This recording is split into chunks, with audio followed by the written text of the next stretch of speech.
finding those levels too. Look at that four-punch combination. It's a masterclass right now from Shakur Stevenson. That's what you're seeing. A masterclass. Right hand to Shakur. Meeting him with a straight left hand. Oh, and there's a knockdown score with the left hand.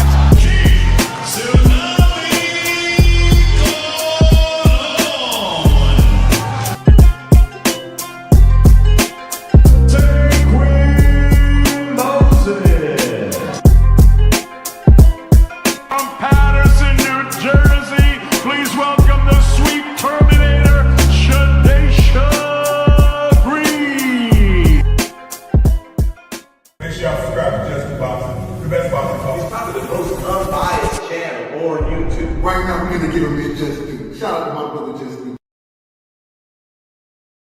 Do you foresee yourself being in, let's say, more thrilling fights as you get older? Basically, what you said is Floyd. Get beat up and get some black eyes, then get your hand raised. No. And then stoop to everybody else's level and be stupid. When you get older, I'm saying. When you get older. Do you think there's nothing cool about taking punishment, getting beat up, getting bloody lips, and getting a check.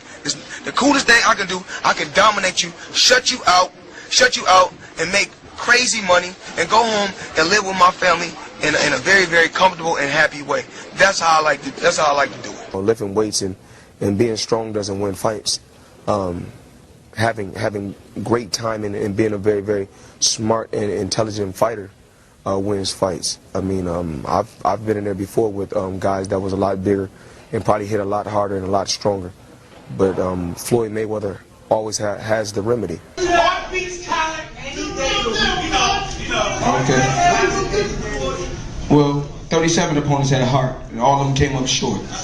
Speed kills, I guess, right? Watching you in person is a lot faster than on TV, man. How important is speed? Well, it's not about speed. It's about smarts. It's about smarts, and it's about not getting hit that much. Baldamir's a big guy. What are you going to do to offset the size difference? It's not by size. Skills pays the bills at the end of the day. It's about being smart, and the smarter fighter is going to win. Most guys I don't beat them with speed and power. Mm-hmm. I beat them with smarts. I think about it. It's more up here than here.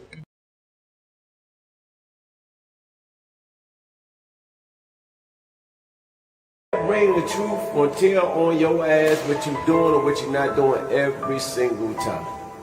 You can lie, you can bullshit and all that, but when that bell rings, if you ain't put that work in, it's gonna show, bro. It's gonna show.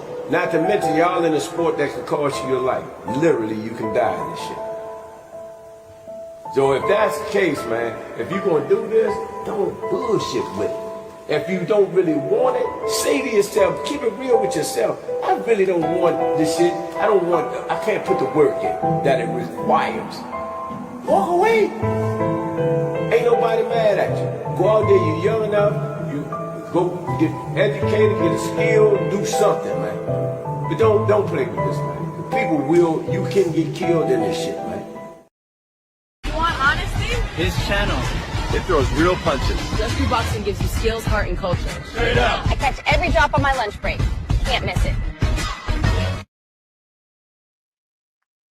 What's good? What's going on? Shout out to the family. We back on this good Monday with another week building on this boxing and giving it its just due, because we seem to be one of the few people that know how to build on this boxing, man. No agendas, no false narratives, no slander, right?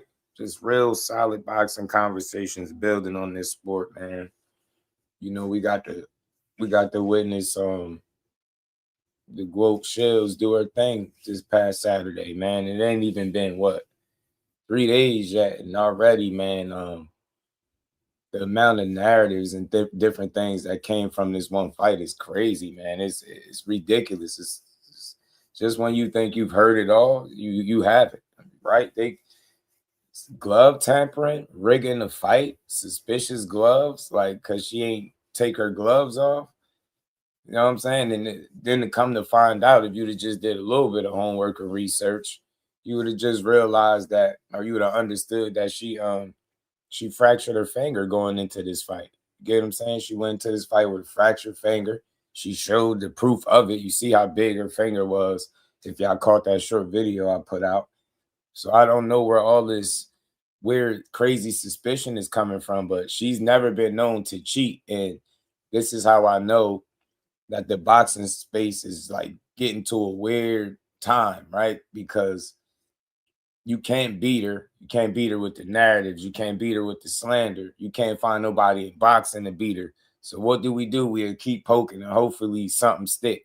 So now y'all start accusing her of rigging her own fights and you know, being suspicious with the gloves because she ain't take her gloves off. I'm not trying to hear none of that. You don't hear Kay Scott making no excuses and complaining. You don't hear her crying foul play and saying, you know, man, she ain't take her gloves off, man, like as if she had something in it. Like y'all said she couldn't get a knockout. She don't knock nobody out. She ain't violent. Then she goes out there, she be violent. She get the knockout. And then it's like, oh, man, why she didn't take her gloves off? See, it's suspicious. Something's wrong. And she's rigging the fight. And, you know, how is she fighting a girl with 7 fights and, you know, she's cherry picking. And it's like, man, I'm just so tired, man. It is complaining.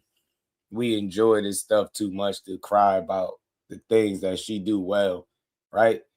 You know, everybody got their different opinions on the fight, and it's all good. But I feel like you really missing something if you walking away from that fight complaining. I think you just missing something. The overall event, what it stood for. First female to headline over there at the State Farm. Had a great turnout, a sellout by their standards, right? And then you got people still trying to debunk if it sold out, if they gave away tickets. I had an idiot in my comment section earlier telling me they gave away 1 million tickets. Like nowhere on the internet can you find that information, but he just randomly, yeah, they gave away 1 million tickets. And then he went on to say how, you know, Katie Taylor and Amanda Serrano, you know, they sold, you know, 80,000 back to back, or they had 80,000 in attendance back to back in MSG. And he must don't know that MSG don't seat 80,000. You get what I'm saying? These people, they go out of their way to hate on her. And it's wild, man. I never get tired of having this conversation and really giving her her proper flowers, man, because that's what she deserved, man. Look, she had a point in her career where she's picking what fights that she won, right? That's the position she earned. She put herself in that position. She wasn't always in that position, right, to pick the fights, but she is now. And if she sees somewhere where she could go accomplish something and, you know, be great, grab up some more accolades along the way, I don't see what the issue is. I don't see what the issue is at all. You get what I'm saying? Everybody hit that like button as we get started, man. We're going to talk about this because, you know, we don't mind giving these fighters they credit, right? The same way they don't mind tearing them down and making stuff up out of thin air, man. You know what I'm saying? It's every day. It's all day. It's constant, fam. Shout out to Rob. Appreciate you, family. You know we going to be on it. Hen Dog was good with it. Every day, fam. It's like every day. Every live, every video. We fight all night. What's good with it, homie? I'm just like, I just don't know where this stuff comes from. I get it. You know, you might have questions. Why she didn't take her gloves off? She had her gloves on for a long time, but come on, man. Did you see when she took them off in the back room? Did you see it was nothing suspicious? Do you know both teams is allowed to be in the locker room when they gloving up and stuff like that? You do know this stuff, right? This is like amateur hour, man. Like y'all really grasping at straws. Y'all down on y'all last narrative, literally. Like I don't think it's nothing else that y'all could come up with. So the best thing you could do is say, oh, she rigged the fight. The fight was rigged. She was, you know, tampering with her gloves, glove gate. Y'all just be making stuff up just to, you know, have people listen to you. And it's crazy because we in a real delicate time in boxing where the information that comes out that's negative, people gravitate to it. It's almost like they want to see people fail, right? Boxing has the most strange support, right? People will really watch you in hopes that something bad happens to you. And they've been wrong about her for so long. Like they can't find nobody to beat her, right? So they find creative ways, or they try to be creative online and just make stuff up. You get me? You got people dismissing her amateur run, bro. Running back-to-back Olympic medal, winning back-to-back Olympic medals, man, is nothing to sneeze at. It's a reason why everybody can't say they done that. It's a reason why it's you know, that's not a regular feat. That's something special, man. That's part of her legacy. And I think because of that, part of her legacy. It's all led up to this moment right here. You get what I'm saying? Where she's in a position to pretty much seek out who she wants to fight and make these fights and go out there and win. I mean, the State Farm Arena wasn't complaining. Like, people literally was on their feet, jumping up and down. She excited the crowd. Whatever happened to being entertaining, right? Right? I thought you need to entertain the crowd. Ain't that what she did? Did the crowd look bored? Did you hear a boo? Was people walking out of the fight? Nah, man, they sat there. Even in the post-fight, they was listening to her talk. So I think everybody was satisfied with the turnout. And I just don't see where you can draw these wild conspiracies that the fight was rigged. Bro, you think she got to rig a fight against somebody with 7 fights, respectfully? And then I hear y'all downplaying, you know, the fact that she had a title with that few fights. Y'all looking at it wrong. Her having titles and being unified with 7 fights and already having a loss and a draw, that's a testament to how good she is, how she didn't let the loss define her, right? She took a loss and bounced back and became a unified champion. I don't see why that's a bad thing. You get what I'm saying? In no other sport is that deemed something bad, right? Some people get it early. So although she is old, she up there in age, but she had 2 titles. You got Virgil Ortiz, as good as he is, as talented as he is, as, you know, as battle tested as he still ain't a champion, man. K. Scott was a legit champion, whether you like it or not, whether you respect how she got her belts or not. It is what it is. She won them. You get me? She earned them. Belts don't just be handed over, right? Let's see if they was emailed to her. One thing for sure, 2 things for certain.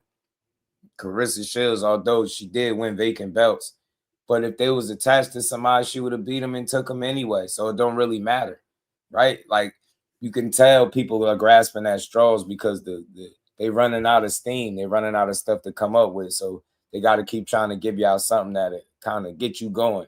Little shock value. You know what I mean? Oh, you know what? She's cheating. Yeah, rigged the fight. You know, that wasn't really a knockout. You know, they you know, it was a setup. Like, nah, it wasn't a setup, man. It wasn't a setup. You get me? She did what she was supposed to do. Ain't that what y'all said? Y'all said the girl wasn't on her level, so why would you be surprised that she was able to get rid of her? I mean, she clocked her clean as hell. That left hook would have hurt a lot of people, in my opinion. Stop slandering this girl, fam. She's not a cheater, right? She is the GWOAT. Right, we gonna get to it, man. Like, I hear it's a lot of y'all going crazy about her. Y'all making stuff up. Y'all getting on these live streams, wilding out, man. I'm gonna keep standing tall for it, man, because she deserves better than what she getting right now. I don't give a damn what nobody say. She deserves so much better than what she getting right now. It's sad and ridiculous, fam. It's sad and ridiculous, man. I mean, people got whole channels dedicated to everything Claressa. I'm not exaggerating, y'all. It's nasty out here. It's crazy work. It's like, wow, man. The worst thing to happen to boxing is people finding a way to monetize hate. Is nasty work. It's frustrating, fam. It is. Like, why we gotta be this way? Why we gotta ruin the very sport that's you know what I mean, that we enjoy? Like, this is one of the most dangerous and competitive sports. This is one of the hardest sports to make it in. It is, bro. This is one of the hardest to succeed in. And Claressa Shields is there, you know, standing tall, chest out. You get me? Going blow for blow with every man, jumping up and down. You chasing legacy, I'm chasing legacy. You chasing the bag, I'm chasing the bag. You chasing greatness, I'm chasing greatness, right? You get what I'm saying? You raising the bar, I'm raising the bar. What are we talking about? What we be doing, man? That shit was fun. I enjoyed that card Saturday, man. Shout out to everybody for tapping in too. Marcus, my dog, what's good with it, Brody? Man, it's rough, bro. You know what I'm saying? You get me? Loma did it. She did it. Like, nowhere else do they hate you for being successful. But this sport is like, yeah, man, she ain't that good, man. She need to be fighting this one, man. She fighting cherries. And it wasn't nothing great about that Saturday. I'd be like, man, whatever. COE was good, fam. Yo, it's unreal. I can never understand and make peace or like it just don't register the right way with me. Like, how do you watch somebody love what they do, put the work in, be great at it, don't cut no corners, get the results, be happy? She pop her shit, but shouldn't she? She should pop her shit. She got people trying to build a whole stable to go against just one person because y'all know she the best. So the best way to try to attack that, let's go at her money, her ticket sales, her fights, her opponents, her knockout ratio, right? Let's talk about her personal life. Yeah, let's move the conversation so far away from boxing, we'll forget that we talking about a boxer. Nah, fam, we ain't going for that Claressa Shields slander. I promise you we not. I could take that shit somewhere else, man. She don't deserve that, bro. She doing a lot of good for this sport and lifting it up. And yo, tell me why y'all they was pissed off that TBE was showing her love, man. Huh? What she say? She female TBE? Boy, they were pissed off, man. They were pissed off. Floyd and Bud and all them was supporting, bro. Y'all pissed off that people are supporting her. Y'all pissed off that she went out there and knocked the girl out and proved y'all wrong. Y'all pissed off that she dropped damn near 40 pounds and went out there and knocked somebody out. Your favorite fighter will never do no shit like that. And mines won't either. And that's not, you get me? And that's saying something, fam. Ain't nobody doing what she doing, bro. Y'all love to leave. I know one thing about y'all. Y'all love to, leave context out of all of y'all conversations because it allows you to make a weak ass argument and tear her down and you feel good about it. Nah, man. She a winner in every sense of the word. I just don't understand why she ain't more appreciated. And I'm not trying to hear no soft stuff about, she talked too much. She said she'd beat Rolly up. Some of y'all talk like y'all beat Rolly up.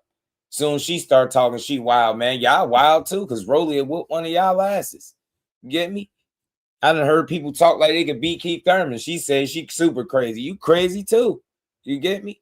Shout out to Big Dog Will. I appreciate the love, pen that 10-piece in the super chase. Just Do Boxing. The Claressa, Keyshawn, Bud Slanders, next level. It absolutely is. Two of these boxers are the best of their generation. The other two had the same potential. Grown men hating like schoolgirls. Y'all think I'm playing, fam? They got channels dedicated to hating these particular fighters. So far, I've seen a channel dedicated to hating on Core. Claressa, I came across a couple of the Claressa. Claressa got more channels than Core. That's crazy, yo. She got more channels than Core, tearing her down. She got people that don't even do boxing and cover boxing, but when it's her, they cover Claressa. They don't cover boxing. It's crazy. It's nasty work. I'm glad they made it harder to be monetized on here, man, because people really be up here wasting their time and abusing the platforms for all of it. They use their platforms for all the wrong things. And we ain't never got to box again. Well, right. well, I already been getting these bets, but now it's time for you to get your just due. Shout out to Big Dog Willie, man. I appreciate you. Rick Tim's my dog, man. Bro, I'm telling you, it's killing me, man. It's killing me, Rick, but that's why I come here. And I try to be the good voice, right? To give her just due, man. Because that's what she deserved, bro. That fight don't deserve no hating, man. She literally had a sprained knee and a fractured finger and went out there and got a stoppage after dropping 38 pounds. And that's damn near 40. Motown, what's good, homie? You know what I mean? Yeah, it's only the sport fans, yo. It is. And Definitely Mayweather said it's dying and they're not building it up. And that's why the sport is dying, bro. Because people not building it up. So I want to say this to y'all, and y'all know I always say this. I'll be a broken record, so y'all got part of me. I appreciate every last one of y'all that continues to pull up and build boxing with me, man. It's fun. We had some fun. The fight night, the Claressa fight showed out. You know what I'm saying? It was delayed like 45 minutes. That was close to an hour. It was late, and it was still packed. People stayed there to hear the post-fight. Shout out to y'all for being in the building, supporting boxing, man. And we just going to keep rolling. We had a dope week. We put in a lot of work, and we really had fun doing it, man. We going to keep fighting that good fight, man, talking that good boxing, man, trying to stay positive. I'm going to try to stay more, you know what I mean, and just enjoy it, bro. I get it. Everybody ain't going to like Claressa Shields, and that's okay, but you can't deny her talent. You can't deny her greatness. You can't deny her consistency. You just can't. You know, you could keep making stuff up. You could keep lying on her name. You can keep getting on the internet making your live streams, but that ain't gonna work. Y'all, all y'all did was making her grow even more. Y'all mad as hell that all those people was at that fight. And that's how I know that y'all not real boxing fans. This is how you know fake from real. A real supporter of the sport is not going to spend hours of their day trying to disprove that boxing had a successful night and she had a turnout, a successful turnout where she pretty much sold out. We're going to always go to bat. And shame on all of you busters, you dudes, man, that y'all create page after page, channel after channel, the attacker, and then you justify by trying to call yourself a casual fan. Man, I can't stand what y'all doing. And this woman, she deserves so much better than that. It's not even funny, bro. And I don't care how nobody feel, man. Y'all really, some of y'all men, y'all question if y'all got women in y'all lives for real. And if you do, these women probably don't even like you, friend. They probably don't even like you. You get me? Girl probably hate your guts, probably cheating. You know what I'm saying? Look how you deal. Look, she's like a complete stranger, fam. She ain't did nothing to nobody. All she did was talk her ish. She fought tooth and nail to get everything she got. You know nothing was handed to Claressa. Should they try to cheat her in the amateurs with Savannah Marshall? They've been trying to knock her down a peg ever since her career started, fam. They do not want to see her talk her shit, win, be successful, make her money. They don't even want to see her be happy in her relationship. They just want her miserable like them. Man, Claressa keep fighting through the weird stuff. I definitely gonna do my best to try to get an interview with her. You know what I'm saying? Something I've been wanting to do. And I just ain't try, but I definitely got to interview Claressa, man. Shout out to Big Dog Jordan, my guy.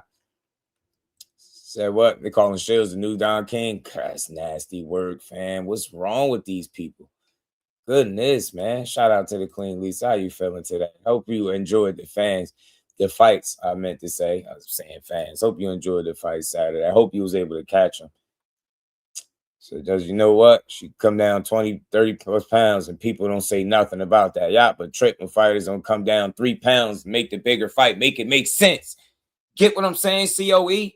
She wouldn't have to go all the way down there. People was taking care of their end of the bargain, fam. And I'm passionate, so don't nobody think I'm mad. I'm passionate about this because I love watching her do what she do.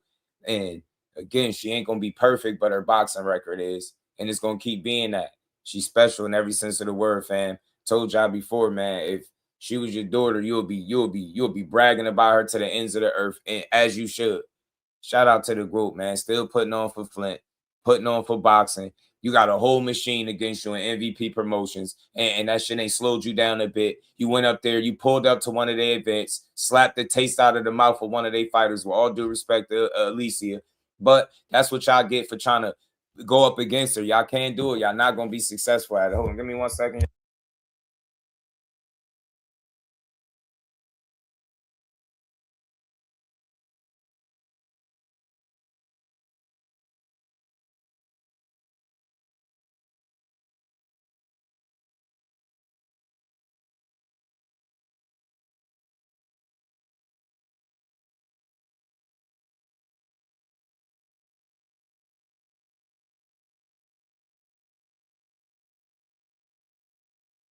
My bad, I'm back. I had to open the door, man. Yeah, just do punch drunk driving this bullshit. Yeah, I might react to some of that stuff he was talking. I might. You enjoy good. I'm glad you got to see it, man. We had fun, man. Had fun, man. She did her thing. It was exciting.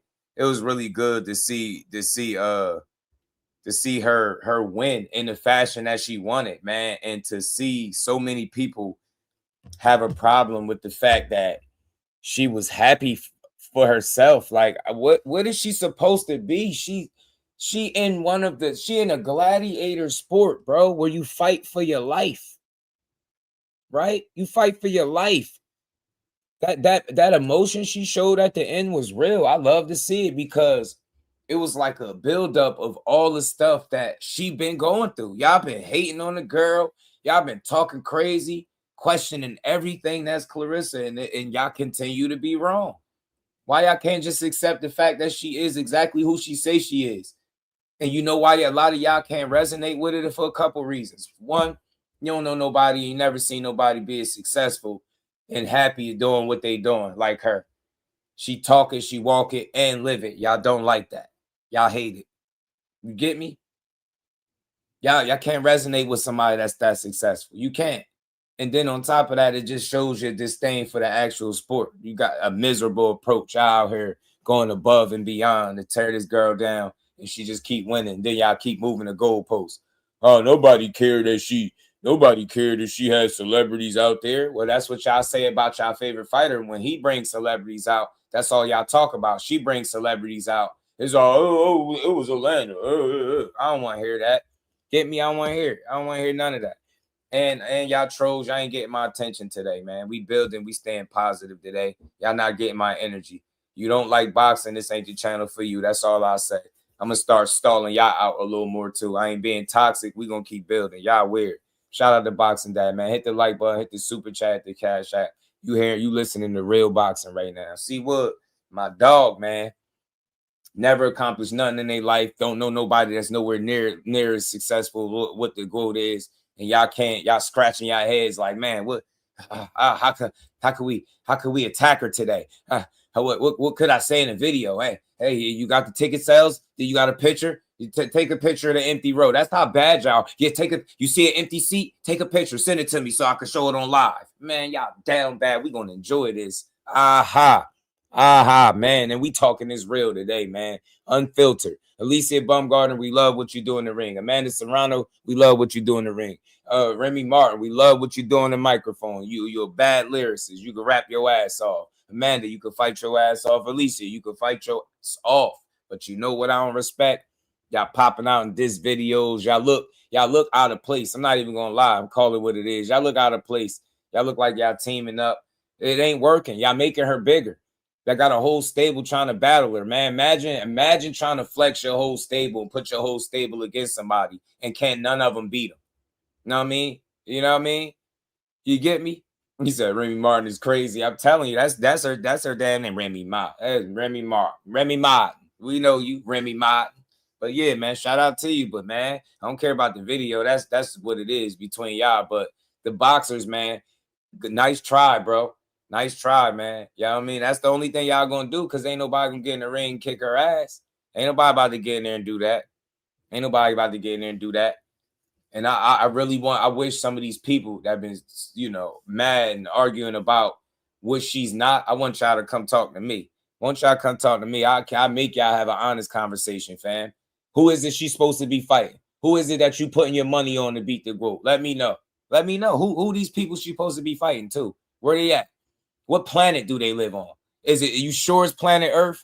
Because I've been asking since the fight.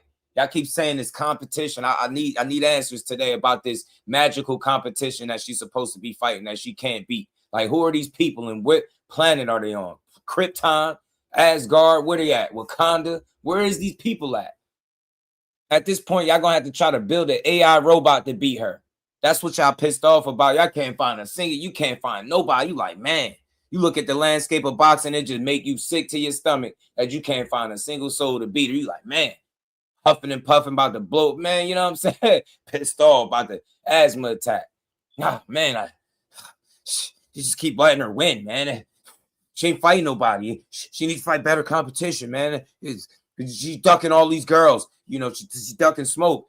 Why she need to go down to 47? Layla told her she need to get a nutritionist and go all the way down to 40. Shut up. We don't care what Layla said, man. Her opinion is not relevant on Claressa Shields' career at all. Respectfully, it's not. It don't matter what she said. She don't got to go down to 147. She dropped 38 pounds. I'm gonna round it off to 40. We know how to round up over here. Down there 40 pounds and went out there and punched on somebody. And punched on him. And the best shot got is glove gate, suspicious gloves, and rigging the fight. Man, K. Scott got her ass whooped just like anybody else that would have gotten there that night with her would have got their ass whooped, man. She was on one. She was on a mission. She came to fight. She came to really fight. She came to really satisfy the crowd, bro. And she did it without putting herself in harm's way. Her face was the only like she had. Y'all keep talking. I see people talking about how clean K. Scott face was. Well, look how clean Claressa face was. So what we talking about? Huh? And she won the fight. Care how clean your face was if you just got stopped. That's how dumb y'all are. You think I care how clean your face is if I just watch you get stopped? That's not a flex. Your face clean. You got stopped. Flex that. And your belts got snatched. There ain't no flexing. Only one flexing is GWOAT Shields, fam. She flexing. She flexing. Stop. 6th round. Get her out of here. Boo bop bang. Y'all pissed off. Somewhere crying. Ah, man, I can't believe y'all let her win. Again now. Y'all let her win again, man. Yeah. Keep swinging and missing, man. She gonna be beating ass until she feel like she don't want to no more. I'm telling you. Sometimes you just gotta give credit where it's due. You gotta say, man, God blessed her, man, with hands, skill, talent, determination, drive, confidence. That's one of the reasons why she able to win the way she do. She is by far one of the most confident athletes out there, right? It's crazy how they hate her outspoken nature, but you have certain people today that'll praise Ali for it. And I ain't talking about back in the day when they hated him too, because he got his hate for sure. But y'all get what I'm saying, right? I ain't mind the slick talking that he did, right? You get me? Now she talk her stuff. Now she got to shut up and box. Nah, Claressa, keep beating people up. Keep whooping tricks respectfully. I mean that respectfully. Keep whooping them. Whooping ass, taking belts. Who next, huh? Lauren Price, your head is on the chopping block. Who next? Tam Thibodeau, she gonna get her head on the chopping block. You think somebody with 5 fights about to beat her? Good luck with that. Good luck with that. I can't wait till these girls step up to the plate. Knocking them down one by one, man. I don't think people could even fathom how difficult it would be to drop as much weight as she did, not lose nothing physically, still have your punch resistance, still could be able to punch. Not think about it, fam. You got people crying about 2 pounds and being drained, and this woman lost almost 40. I'll shoot a fair one with all these Claressa Shields haters because I know they can't fight. I'll knuckle up with every last one of y'all hating on this girl. Your favorite fighter crying about 2 pounds. This girl dropped 38. I don't want to hear it. I don't want to hear no hate, no slander, no none of that. 38. Got people crying about 2-3 pounds, fam. Seriously. She sprained her knee. Fractured her finger. Ain't say nothing, ain't complain, had a whole knee brace on, sporting a knee brace. And after losing all that weight, it's no telling, like, she clearly wasn't even 100%, but you couldn't tell. She went right out there, showed levels, head, shoulders, knees, toes above the competition, fam. Telling you, man, as men hating on GWOAT, is the men, y'all, man, I'm telling you, big dog, I be wanting to go up top on these dudes, fam. And we ain't never got a box again. Well, I already been getting these bets, but now it's time for you to get your just due.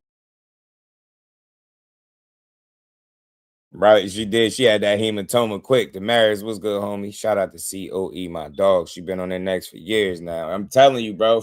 That's why she ain't letting up. She gonna keep winning. She gonna keep doing what she doing, man. It should not be this kind of, like, people shouldn't have this much energy into like trying to over explain why she not great. I'm saying this to everybody that's trying to make a case that she's not the GWOAT.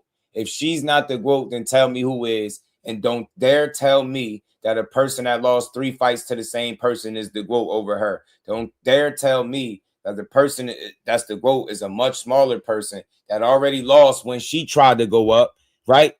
And then had to get saved in a couple of fights. She should have like 3 losses. So if she ain't the GWOAT, tell me who is. If she ain't fighting, if she ain't proving that she the best and cleaning out shit, then tell me who is. Tell me who you got beating her and put your money up, because I guarantee you'll walk away broke. Y'all gonna walk away broke. That's why y'all really mad. Y'all probably be really betting against her, sitting there with your fingers crossed, just hoping and praying she lose. Please let her get knocked out. Nope. Newsflash, she head and shoulders above these people, man. Ah, man, she ain't fighting nobody. She fighting everybody, fam. Who else went as high as she did all the way to heavyweight, came back down to 160? Who else is doing that? And before it's all said and done, she probably gonna go back up. Man, miss me with that. She came back for unfinished business at 160, and I love what she doing, man. And we ain't never got a box again. Well, I already been getting these bets, but now it's time for you to get your just due.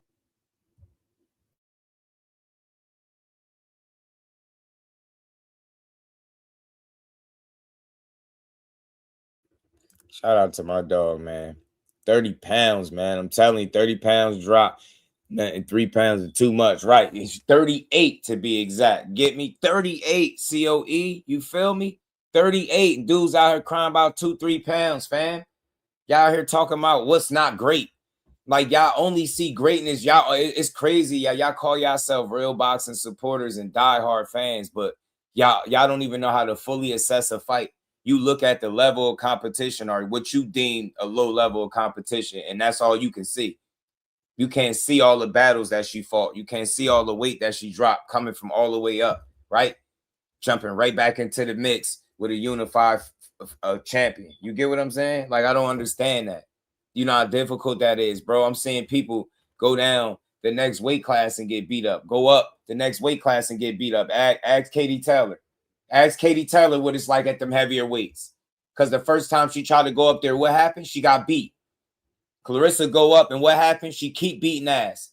She beat ass so much, then she come back down and beat some more ass. And before it's all said and done, she going to go back up again and beat more ass. They're going to be sitting here for years crying like, my God, man, I'm so tired of her. I ain't tired. I love this. Keep winning. Keep winning. Now, it's Caroline today ain't going to never do nothing like that. Hell nah, man. Yeah, she did have that big old hematoma, though, man.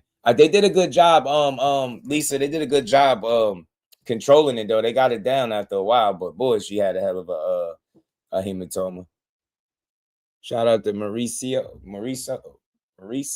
Maruco. My bad, Maruco boxing. Pardon me, family. Shout out to you. Appreciate you. Smitty was good. Said, let them investigate and we'll find out the truth. Ain't gonna be no investigating because it ain't nothing to investigate. You just a rapper stone. Peace, family. Specs was good. They just got people hating. You know what I'm saying? They just got people hating. Yeah, we ain't listening. I ain't doing no boxing slander. Rich was good with it. Was good with it, my guy. You know what I'm saying? Was good with it. Y'all some goofballs, man. Look, man, we gonna do this because y'all don't know shit about boxing. Look, hit that like button, everybody. Don't hate watch. Support the build, man. You know we put the work in over here. We tell the truth. And we tell it how it need to be. We call this shit how it need to be called. You're not no real supporter if you slandering Claressa Shields right now. Simple and plain. Use a mark. Use a real mark, bro. It's a real mark. Show that girl love because she deserve it, fam. Smash the like button, man. Ain't nothing up with the gloves. I'm gonna show you right now. Let's get to this. Let me show you what's up with her finger. Let's see what's up with her fractured finger that she tried to show people, right? But people don't watch post-fight interviews because they're not really fans. They only watch enough to have something crazy to say about the next person. I'm so tired of y'all. So tired of that. She'll beat your granny up. She'll beat your mother up. She'll beat your sister, your wife, your aunties, all of them. Your great granny. She'll beat all their asses. The person that you think could fight down the street, she'll beat all their asses. Don't matter how young, how old, you can't beat her. It don't matter. If K. Scott was 20, she would have got her ass beat. 25, she got her ass beat. If she had 80 fights, she got her ass beat. Straight like that, man. It don't matter how. Look, this is what was wrong. You get me? I gotta let my finger heal. I got a fractured finger. So let me tell you, I was in the gym, working on the gym, trying to work on delivering my body shots. And then my thing popped out and I fell. So when I tried to catch myself, I hit my finger and then my finger fractured. Damn. This happened 2 weeks ago. I couldn't believe this shit. You still went out there and did that? What? I don't care if I ain't got no arm. Bitch, beat me. Confidence. Now we know that's crazy, but she said she don't care if she got no arm. She ain't beating her. That's how confident she is. That what was up, man. She fractured her finger, sprained her knee. You know what I mean? Working on some stuff in the gym and she ain't say a peep. She went out there and beat ass, man. Showed up, danced her way out there. I hear y'all hating on everything. Y'all know y'all down bad. Y'all was hating on Lotto. I'm like, damn, what Lotto do? Y'all hating on Lotto too? Y'all hate on, yo, this is how bad it was, yo. They hated on Lotto. They hated on an opponent, right? They hated on the crowd. They hated on the support. They hated on the success. Tell me again how these people are boxing fans. Tell me again how they boxing fans, man. They hated everything. They hated everything that was going on that night because it wasn't going in their favor. They just wanted. You thought K. Scott was going to be the one to dethrone the GWOAT? Keep searching, man. You might find somebody one day. Keep finding them. Go dig them up, man. Please somebody tell me where is these fighters that she's supposed to be fighting? Where can I locate this elite level competition that she ain't never been in the ring with? Who? What style hasn't she seen? Who is it that you feel like, yeah, man, she's avoiding her? Who? Go ahead and say it. Who? Who she avoided? Yeah, man, she's fighting grannies, man. Yeah, she fights shit. She fought your granny, man. It'll be a sad day. Yeah, great grand. You feel me, Lisa, man? They gotta chill up off the GWOAT, man. You get me? Hey, she whooping y'all granny's ass. Know what I'm saying? Granny sled, tell your granny getting there then. Know what I'm saying? And she ain't no damn 42 years old, man. That's disrespectful, man. You calling that girl a grandmother at 42, fam, like she's super old. That ain't old, fam. You know what I'm saying? Lotto's cat. You get me, yo, Lisa? Why Lotto would catch your strays, man? I thought y'all liked Lotto. You get me? I'm telling you, they hate themselves. Shout out to Lotto. She did her thing, man. They hate accomplished women, especially black ones. Y'all, and we saying it, see, Wood, because it need to be said, fam. They do. They do. They do. I question what kind of relationships that they got with women as a whole, yo. The ones that's tearing her down, I question the kind of relationships they have with women in their lives. I really do. Because it's no way you could think that this is the acceptable way to go about it. Rigging the fight, man. Rigging the fight, her gloves and all that, man. Let's keep building, man. This shit is wild, fam. Like, yo, and y'all support people that slay these people, man. Claressa, yeah, that's a good fight. Claressa versus Mayer, that's a good fight. It's a real good fight, for sure. Real good fight. Because Michaela Mayer gonna fight. You know Michaela Mayer gonna want that work. You know what I'm saying? Michaela Mayer gonna want to fight. These dudes up here trying to expose her beef. They up here trying to expose her beef so they could duck boxing conversations, fam. I was talking to my bro about that. They be ducking the boxing conversations to talk about everything else. Go Shields, man. Yeah, she too great to fail. That's what that is, bro. They like, man, MVP. Go find the next girl to beat her, man. She's stepping on shit right now, fam. I don't even know if I want to play this dude voice over my airways, yo, because he was talking crazy. I want to listen. I want y'all to hear some of this wild ass shit. Yeah. Look, I respect everybody that do content consistently because it take a lot of work. It take a lot of work to do what we do, but I just can't respect the style of that people have when they produce content, like what they put out, their message. It don't mean shit. It's just a bunch of troll vibes and rhetoric, and that's the same shit old media was to, you know what I'm saying? That was the same shit for old media, bro. It was like, wow, man. People celebrating this stuff it's spooky times, man.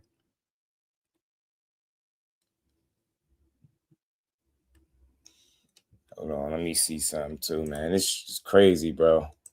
Crazy. Said now they say her gloves were loaded. Yeah, she kept them on too long. Yeah, that's what they were saying. The opposing corner is present when the hands are wrapped, sign off on her. But no, she cheated. Yeah, that's what I'm saying, bro. Now her gloves is on too long. You know, hey Rick, it's at this point, yo, it's kind of funny because you know what? They really down bad, Rick. They trying to say she rigged her fight. You know, gloves stayed on too long. They was loaded. That's why she got the knockout. What's really up with the gloves? Like, hey, bro, hey, y'all, hey, family. I had some time yesterday, and while I was eating, I was just browsing the internet, and I came across a wild ass, one of them wild videos, right? So I made time. I took a couple minutes because it ain't take long to do. Just took a couple minutes, just observing, right? This person had maybe, oh my goodness, man, I want to say 100, and I'm not exaggerating, about 100 straight Claressa Shields videos. Straight, 100 straight. Not a boxing channel at that, mind you. Just covering all the drama, all the toxic shit, all the rumors. That's what they was doing. I was blown away. I'm like, fam, what? Nah, that many videos is insane, bro. It's like, it's wild. It's out of control. Like, that many videos is crazy. 100 videos. I'm not exaggerating at all to y'all. 100 videos straight, the Claressa Shields. I'm just scrolling, looking like, nah, they gonna switch it up. Nope, 100 straight videos. I'm like, wow, fam. Like, they working triple time to try to, they want her gone, it seemed like. They just want her gone, but she ain't going nowhere, fam. She gonna keep winning, bro. They're going to keep being salty. She going to keep winning, bro. That's how it's going to go. That's how it's going to be. Everybody hit that like button, man. Hit the like button for your boy, yo, man. It's crazy stuff, man. Yeah, Rich. For sure. Man, this is wild work, man. Where is this at? Where is little chubby?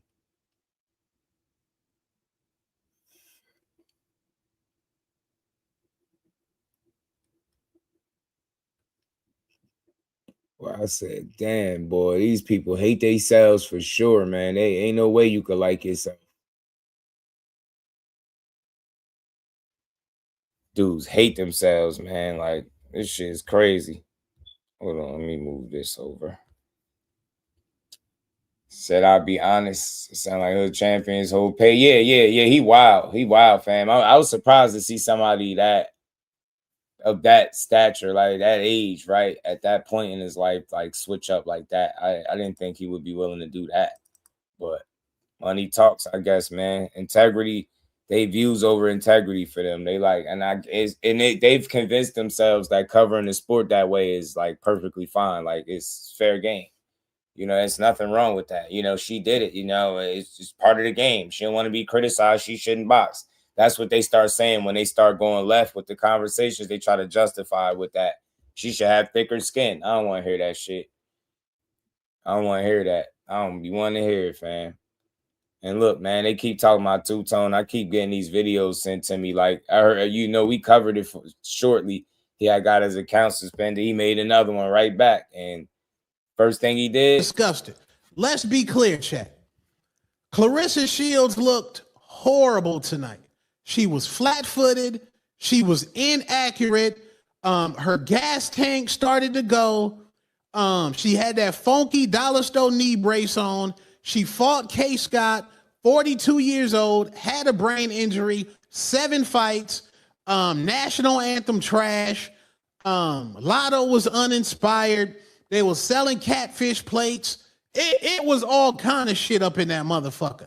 Niggas trying to get 401ks popping in the lobby. Claressa Shields, in my opinion, I'm not impressed. For y'all to call her the GWOAT, I'm not impressed at all. That was a horrible performance against a 42-year-old with a brain injury with 7 fights.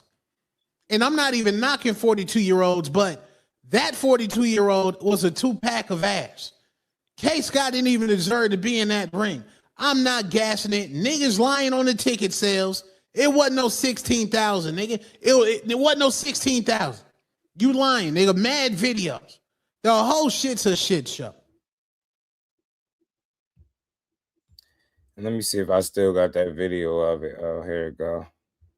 Here it go. Here you go. Let me go pull this joint up. So look, I always try to keep it playing. Jay, what's good, homie? I try to keep it, you know, try to keep it clean, man. Look, everybody got their way, but this ain't it. I get it. You got your perspective. You ain't impressed. She old brain injury, this. But my thing is that after you done complaining, right? Name somebody that's gonna beat her. After you done complaining, name somebody that you got beating her. And that go for all y'all, every last one of y'all. Y'all some marks. Everybody complaining about her opponent selection right now, bet some money that you got somebody out there to beat her. Who should she be fighting next? Hey, man, look pretty packed to me.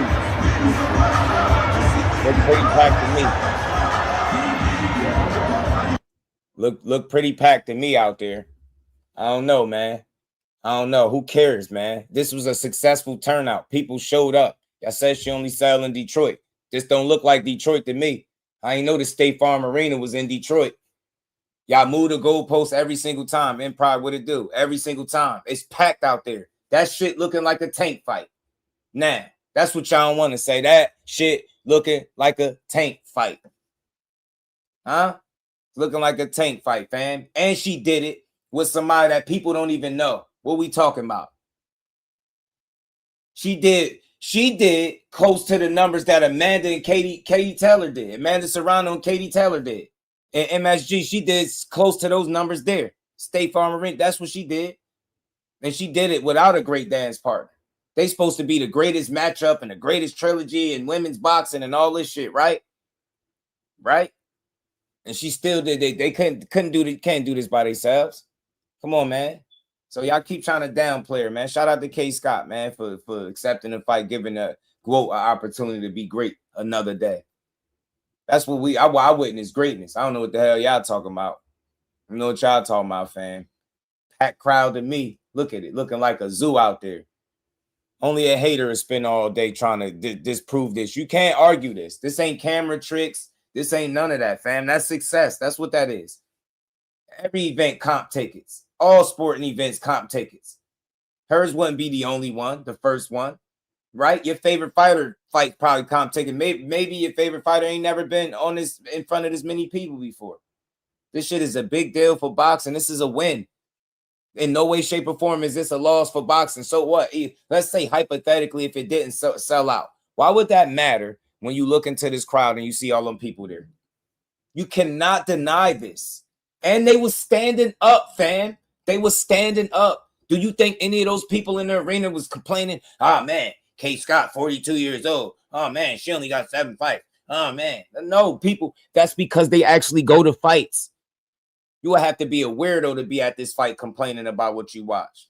Good night of boxing, man. And she capped the night off being the only one to get a knockout. The non-knockout artist is the only one to achieve a knockout on the card. Make it make sense, fam. Sold Out GWOAT is her new name, man. Sold Out GWOAT is what we calling her, man. We don't care what y'all talking about. Go cry in the car and punch the air, fam. Sold Out GWOAT is what we calling her. Y'all, hell wrong with y'all, man. How y'all not happy to see this going? How y'all not happy to see boxing winning? This a win for boxing, not just for the ladies, for women's boxing, for the GWOAT, right? For K. Scott, for everybody that participate on the card. But overall, this a win for boxing. And y'all can't see that because you don't really enjoy it like that. So again, everybody that's complaining about her level of competition, again, I'm going to keep saying it. Can y'all please tell me the people that she should go fight, that you got beating her? Because watch when she beat these people asses, when she beat 10-0 Lauren Scott up, y'all going to be crying. When she beat 5-0 Tam Thibodeau up, y'all going to be crying. You get me? When she beat 22-2 Michaela Mayer, y'all going to be crying. Watch what I tell you, fam. She going to kick some ass, man. It's about to get spooky, man. It's crazy. I don't want to see boxing win like this, man. They ain't give a damn. You get AJ, they ain't give a damn. They was in the building. You feel me? They was in the building. They at the event. They like, man, I guarantee you everybody walked away like, man, she did her thing, fam. She handled business, bro. She really did her thing. You get me? Shout out to the GWOAT Shields, fam. She really did her thing. Went out there and beat ass, entertained all them people. And the car, and the car was pushed back about an hour. Down for what, 40-some minutes? Something like that. Close to 50 minutes. The car started late. Remember, the event was delayed. We was just here kicking into the fights came on. People stayed all the way through, stayed to the end, the post fight and everything, man. Now y'all like she rigging her fights, man. She ain't rigging no damn fights, man. I should wring one of y'all damn necks for trying to lie on this girl name like that. It's sad, man. All y'all men, y'all don't got a leg to stand on. I mean, I respect everybody, man, and I don't use names for a reason because I try not to make things personal. But I was hearing people call her ugly B words and all types of shit. I was like, wow, fam, what did she do to deserve that? I heard people be mad that she celebrated. She was excited. It's the whole event. Her adrenaline is pumping. She just got a stoppage after people been hating on her. People out here making diss tracks. You got her fake ops linking up with her other ops, dropping in music videos and shit. You get me? You literally got the world seem like they rooting against her for real. For no reason. They don't even got a reason to be going against this girl. But I bet you y'all gonna be all tuned in when this video right here drop, right? If you bitches wanna go.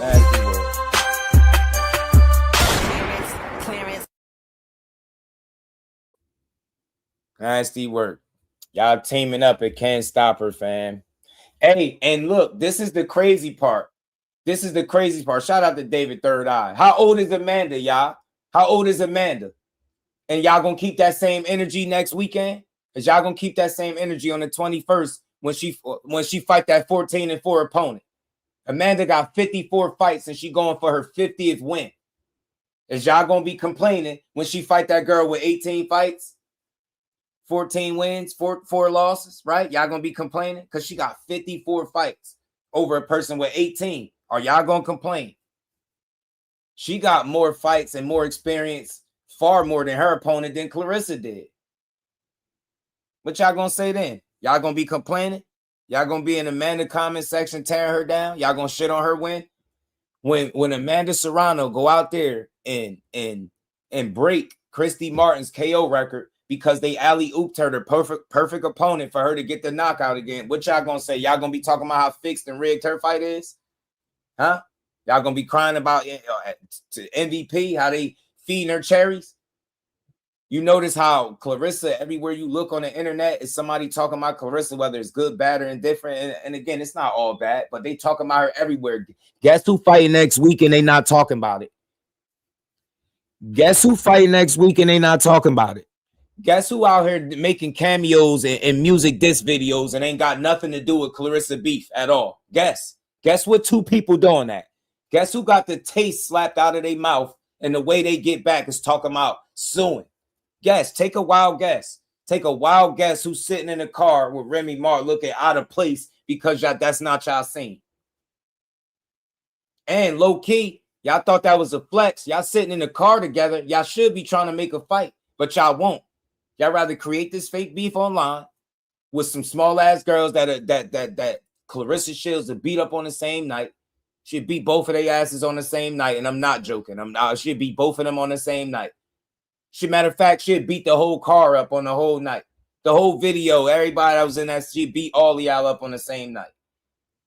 Y'all should be trying to make Alycia Baumgardner and Amanda Serrano instead of feeding Amanda Serrano a 14-4 opponent so she can go out there and break Christy Martin record. See how easy it is to try to knock some shit? But I'm not going to do that. I'm just playing devil's advocate. That's what y'all do. Y'all going to be complaining when she beating up that inexperienced ass girl? Huh? That y'all don't know? Are y'all gonna be crying then? Are y'all gonna be crying about a rigged fight? Are y'all gonna be counting heads in attendance? Are y'all gonna be snapshotting pictures of empty seats and then uploading them online so you can have something to talk about on a live stream? Let me know. I'm asking for myself, not even a friend today. I'm asking for just do. Huh? What are y'all gonna do? Clout chasing a whole stable trying to clout chase a girl that you can't beat like the world don't know what's up. We know what's up. The way y'all promoting is lame, man. Y'all go line yourself. Y'all sitting in the damn car looking like a couple of damn props, video props, looking out of place and shit. Let me play it one more time. Look at this shit looking out of place, man. Y'all look out of place, man. I don't care.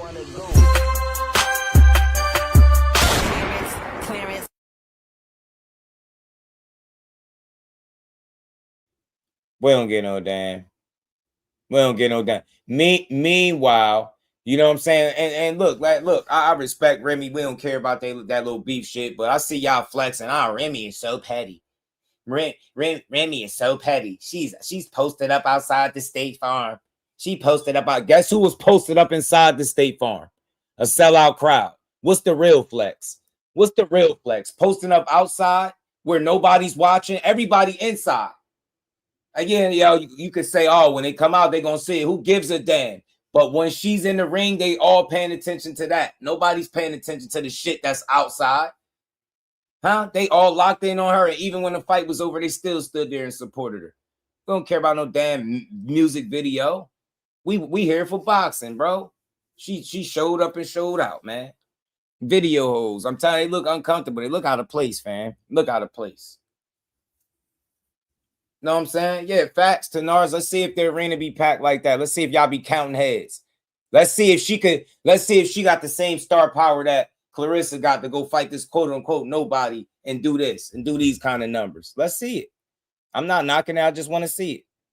Just want to see. And I want to see if it don't, what y'all gonna say. Shout out to Talib. You get me? I know a time was had Saturday. I had a blast. Shout out to Talib. My dog was in the building. He said it was packed, man. Huh? Said it was litty out there, man. You know what I'm saying? Y'all out here, y'all out here attaching yourselves to the beef. If this was the streets, y'all being beef right now. Trying to pick sides. It don't matter. Y'all still can't beat her. Still can't beat her. Respect, but y'all can't beat her. I'm tired of these chicks trying to one up her like that, man. Beat her in the ring, not on social media. You out here writing social media posts talking about she not her. If she not her, why y'all whole stable taking shots at her? Why y'all throwing rocks so high in your hands? Why one of your stable mates got the taste slapped out of her mouth for talking reckless? Don't put yourself in the same shoes as Alycia. I don't care how tough you think you is. Claressa, a big girl, man. She'll put hands on one of y'all. See, Alycia should have learned her lesson. You gonna go sit in the car after you got your shit slapped. Man, I don't even respect that, man, because you was thick as thieves for a while, signed the MVP and flipped on the girl. Start calling her out, knowing you can't fight her. Nah, if Claressa Shields can drop 38 pounds, tell Baumgardner, tell Serrano, tell anybody else that's small that y'all advocating for, tell them to go their asses all the way up and fight her ass. See her at 160 so they can get smoked. So y'all can see who the GWOAT really is. You put any one of these women that y'all trying to give the GWOAT label to in the ring with her, she gonna punch them out the ring. Little ass females, man. I love these ladies, but man, they all dope in their own right. But I ain't going for this slander for the second day in a row, bro.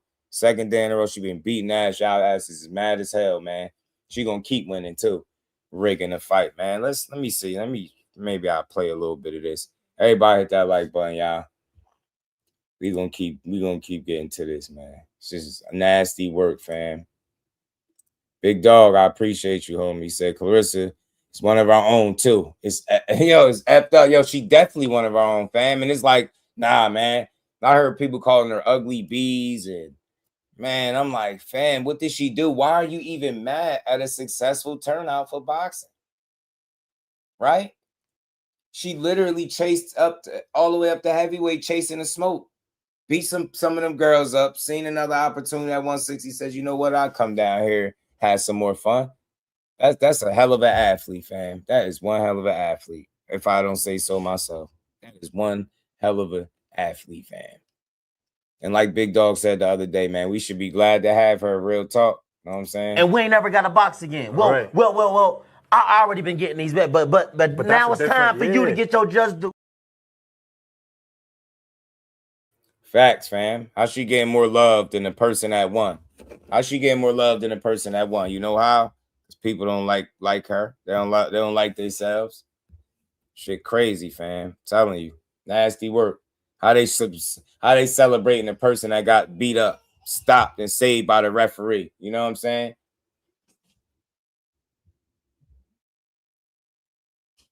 Needs to be. He said at least needs to be trying to get to 54. Claressa might take that. You get me? She need to go her ass up instead of talking about her all the time. You know what I'm saying? Instead of talking about her all the damn time. But we're going to listen to some of this because somebody sent me this, wanted me to check it out. So we're going to react to some of it. Then we're going to cover these other topics. Make sure y'all double tapping the screen on the vertical side. Hit the like button. Support the channel. Let's get to this, man. Let's hear a little bit of what Buddy had to say. Ladies and gentlemen, Ray J defeating this is her fourth knockout in over 10 years, ladies and gentlemen. I ain't gonna lie to y'all. I let the rest of the people lie to y'all on these little, you know what I'm saying, people that's playing devil's advocate because they see the energy. They see the energy. So nowadays, people are trying to be the devil's advocate. Come on, Punch. Stop being so mean. Come on, Punch. You know Claressa Shields is good. I never said that she was bad. I'm just saying this is a bump performance. This is a bump performance. You put any elite fighter, you put any fighter that you call great, you put any fighter that you call the greatest in the 100+ years of this sport of boxing, the Queensberry rule. And Muhammad Ali was facing somebody 5-1-1. He goes and doesn't knock him out into the 6th round. They will call Muhammad Ali. Oh, what a performance! If Tank Davis did. Shut it up. Muhammad Ali lost to somebody that had 7 fights. The same 7 fights that K. Scott had. Shut it up. Kill that shit immediately. See how quick you could just shut it down? He lost to somebody with 7 professional fights, the same amount of fights that K. Scott had. Bang. That quick, it's over with. Oh, come on, Tank. Look who you fighting. Look who you gonna knock him out in the 6th? And they let the tower throne, no blood, no cuts, no yeah, right. You got to be a complete moron and an idiot-ass casual to complain about cut and blood when she knocked somebody out.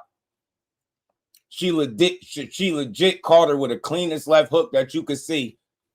Staggered her. That girl was falling between the ropes, and them ropes wasn't there. She'd have been outside the ring.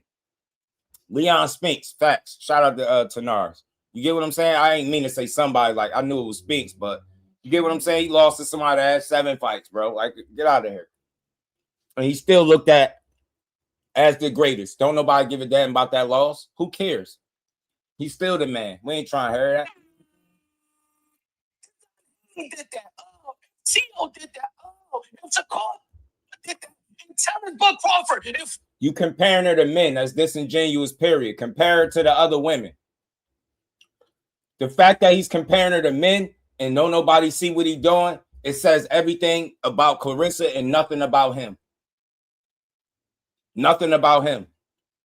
Nothing. You get what I'm saying? Nothing about him. You comparing her to men. What about these other women that did it? Get what I'm saying? What woman is doing what she's doing? At this point, boxing is her playground, man. That's her buffet, and she eating. And y'all don't like to see it. So y'all keep drawing up these fantasy matchups of people that you wish could beat her. That won't come up and fight the girl. Come on, man. Floyd Mayweather, if Sugar Ray Robinson, Sugar Ray Leonard, Roberto Duran, Thomas Hearns, Oscar De La Hoya, Ulises Achave, you put any fucking great fighter, put that type of performance, and everybody be calling those fighters bums. Keep that same energy. Keep that same energy. She performed like a straight up bum. Garbage. No, she didn't. You just know it's popular to shit on her. You talking about she performed like a straight up bum, but she won every single round and stopped the girl. She won every single round and stopped her. Your man Tio was running around being racist and you was endorsing him, interviewing him, supporting him. He got cooked 12 zip pretty much from Shakur. 12 zipped. And was that a bum performance? Was that a bum performance? So again, let me understand his logic. If you win every single round and get a stoppage, that's a bum performance. But if you tell people how you gonna get a knockout, beat somebody up, and his jab ain't nothing. Once you get past his jab, he ain't nothing. Then you go out there, you get beat so bad, your eyes busted, both of them bleeding, you don't win no rounds, and then you out there apologizing for slavery. Is that a good performance? Was that a bum performance? Did you DM T.O. and tell him, hey, T.O., man, that was a bum performance, man. Shakur just beat you from pillar to post, from round 1 to round 12. You couldn't do nothing. You ain't make a single adjustment. You did nothing. You got cooked for 36 minutes, and you had to sit there and take it. Bum performance. You could say, hey, maybe this ain't the cleanest or the sharpest performance, and that would be understandable. That would be understandable. At Fabra G's, that's a fact. Them undertones is all up and through this. But you get what I'm saying? But to win every single round, you won every single round and got the stoppage. That's a bum performance. And you comparing her to legends, men legends of the sport, GOATs of the sport. Sugar Ray Leonard, Muhammad Ali. This is what we talking about. Comparing Claressa Shields to Tank Davis and all these other men, but when she tell you she'd beat a man up, you people lose their mind, ready to pull their hair out. But they sat here and started a conversation by comparing her to not only just any men, but some of the best that's ever laced up a pair of gloves. That speaks volumes about Claressa Shields. The fact that this is a bum performance, but in the same breath, it makes you mention guys like Sugar Ray Leonard and the Ali's, and Tanks, and Shakurs, and the Devins. Like, she a whole female, fam. And she doing what none of them are doing, respectfully. And I said it yesterday, I'm going to say it again. You see what happened. Roy went all the way up. He came down, and it seemed to be one of the worst decisions he could have ever made. Come on, fam. She's showing you what greatness is. Y'all just too simple-minded to really see it. Y'all had the appreciation for the sport, man. You know what I'm saying? Y'all were looking for something to complain about. So when all else failed and she got that, if she would have had that same performance and it would have went the distance, they would have been saying, see, she ain't knocking nobody out, pillow fist, this and that. But she got the knockout. Now they kind of shift the goalpost again and be like, oh, man, well, she was a bum. She's a bum performance. Now, ain't no bum performance. She won every round. She didn't struggle. Her gas tank wasn't about to go. That's bullshit. She was beating that girl up from beginning to end. And she stopped her as soon as she created that opening. She took it. She finished her. I don't want to hear that. Bitch, Bruce. Get the fuck out. I ain't drunk off of toilet water. I know what I've seen. I said that before the fight. Ladies and gentlemen. You just seen the greatest woman of all time. You just seen somebody that you won't put your money up against with nobody that they put in the ring with her. That's what you just seen. And that's why, y'all, I'm calling this shit out, because this is fake outrage. They don't have nobody that could beat her. So what they going to do, they're going to complain about everybody that she fight and try to create these fake conversations like they believe that it's girls in the sport that she's avoiding that can beat her. And they don't believe that shit. Listen to the words that I say. Listen to my words during the fight, before I got to the third round. Hold on. Listen, ladies and gentlemen, hold on. This is me last night in the live after the second round. Check what I said and listen what transpired. It's an easy fight. Mark my words, ladies and gentlemen. You're new to the sport of boxing. This is what you call a political showcase fight. A political showcase. You better keep that same energy for Amanda Serrano next weekend. I'm so glad they fought back-to-back weekends. You better keep that same energy this weekend, fam.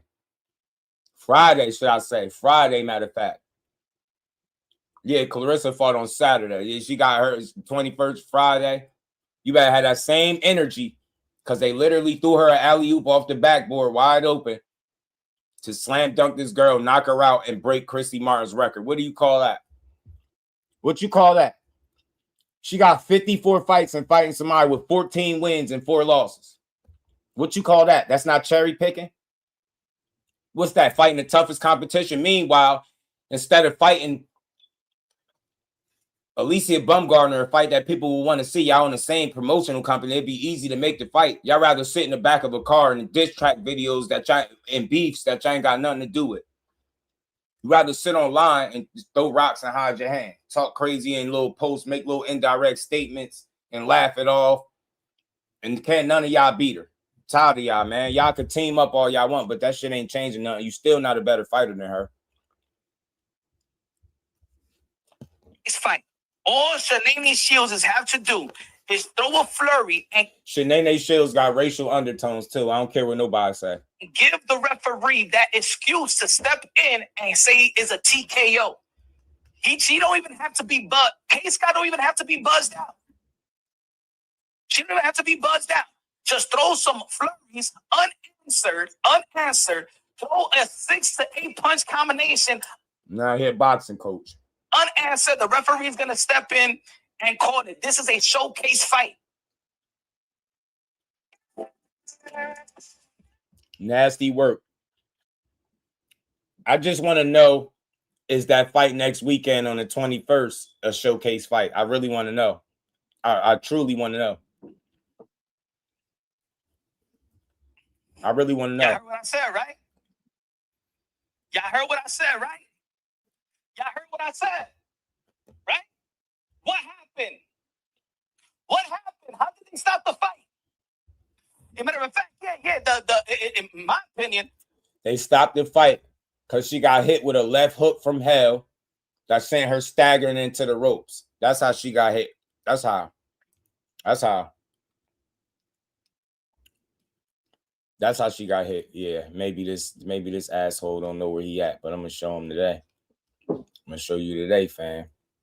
Lotto. Oh, hold on. Why am I way behind in the chat? Hold on. Let me catch up. I got you. Don't even worry about it, family.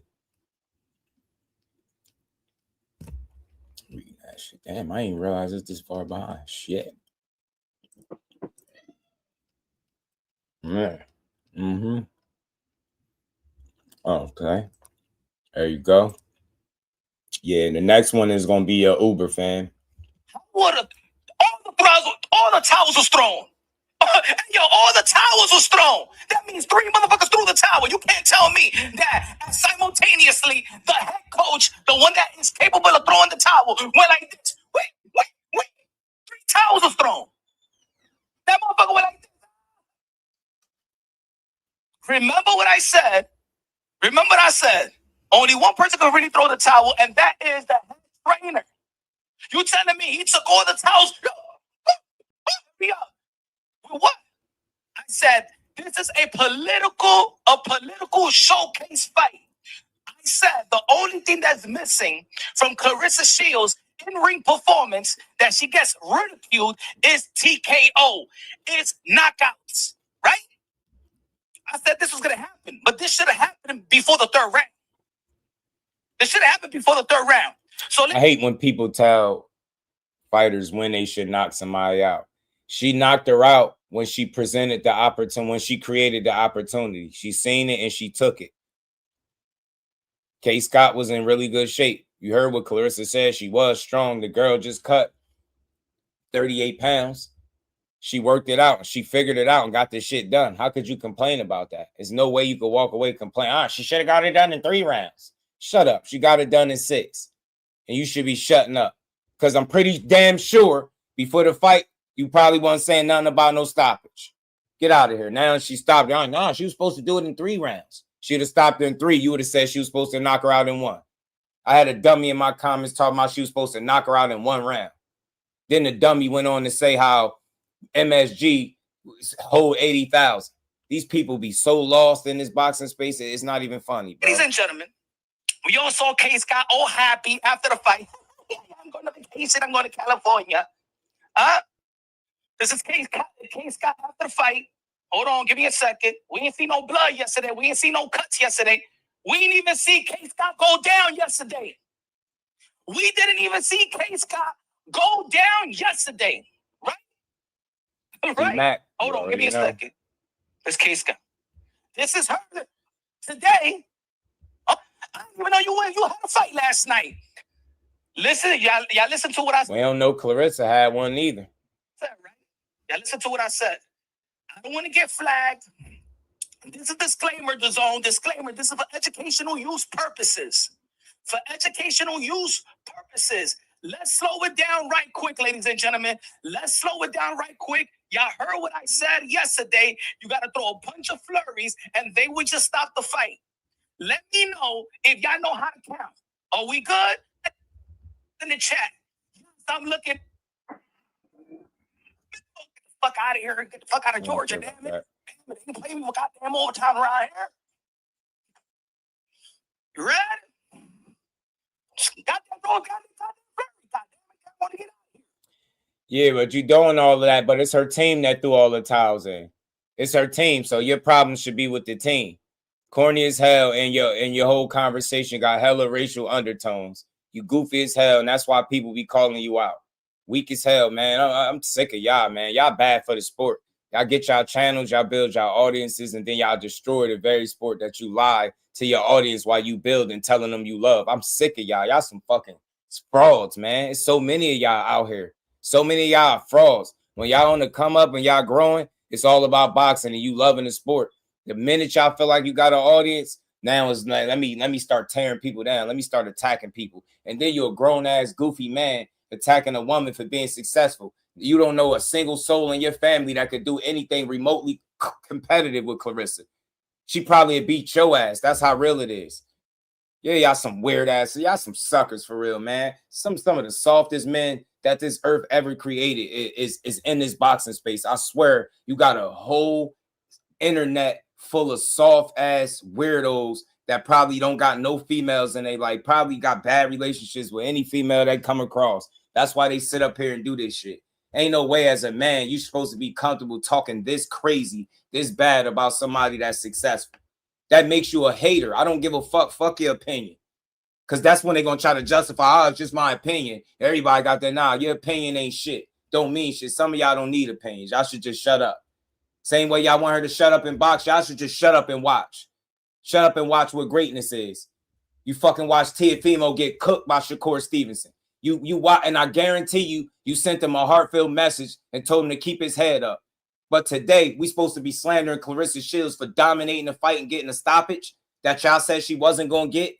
I don't want to hear that shit. She went in there with a damn sprained knee and a fractured finger and still got a knockout. And y'all out here running y'all mouths. This man comparing her to Ali and Sugar Ray Leonard. Tell me again why she ain't great. Say she ain't great again without saying it. Tell me she ain't great again without telling me. Go ahead and compare her to some more legends of yesteryear and tell me how she ain't great. dumbass. You're not even comparing her to other women because she's so damn good. The conversation almost not even fair. Can't even line up 5 girls. You can't even find a handful of girls in boxing that'd beat her ass right now. You can't find it. Can't find it. Pac-Man E-Tail, Tay, what's good? Tay, how you feeling? Yeah, man, I seen it too, T-Mac. I know what you're talking about. I seen it. I told y'all I came across the channel the other day. I came across the channel the other day, and it was they had like 100 straight Claressa Shield hate videos in a row, like 100 of them. I'm not exaggerating. I couldn't believe it. I was like, ain't no way they're gonna keep doing it in a row. All Claressa Shields, Papoose, Claressa, it is. Just all beef and drama concerning Claressa Shields. Nothing boxing related, but people took. That's what people want to hear. They want to hear you trash. They want to hear you trash Claressa. They want to hear you. They want to hear the tea. That's the problem. You got grown men like this that be calling themselves spill. He want the tea. You know what I'm saying? Grown men don't look for tea. These dudes want tea so they can sit up online and spill it like little girls. Like, look, Claressa's this, Claressa's that. And Claressa is everything that nobody you ever met is. You get me? That's what's really going on. Sell out. Y'all only 1 or 2 fight currently can do that here in ATL. Nobody, man, can you tell them? She doing some shit that most of these men can't even do. And instead of recognizing that, they up here trying to say, her tickets didn't sell out. She didn't sell out. Look, the ticket sales is right here. You got people screenshotting empty seats and uploading it online so they can have a conversation about how it didn't sell out. They going above and beyond to try to prove it. Didn't I tell y'all? I told y'all they was going to be pulling up Ticketmaster and shit. Didn't I tell y'all? Told y'all they're going to be pulling up Ticketmaster, talking about the seats. The tickets wasn't sold out. They gave away all the tickets.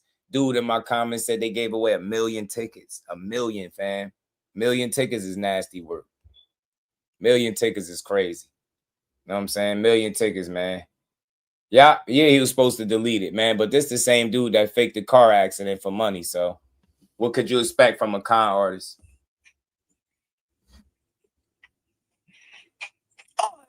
And for the boxing, let me say it like this. There's going to be some quote-unquote fake-ass boxing fans. This is what it is.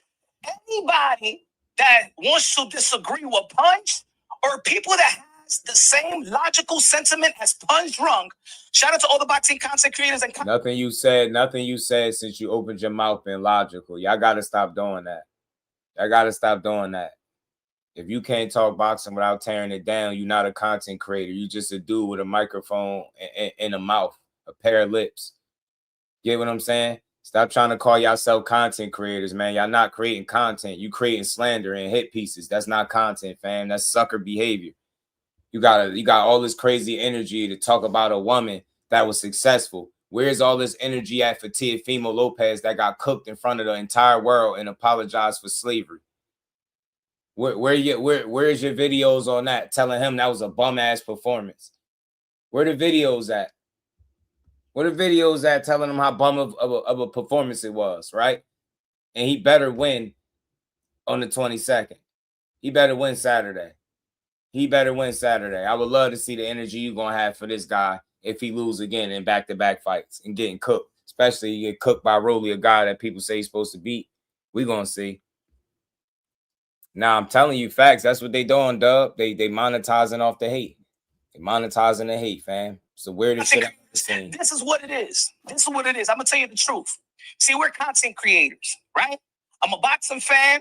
I'm a boxing pundit.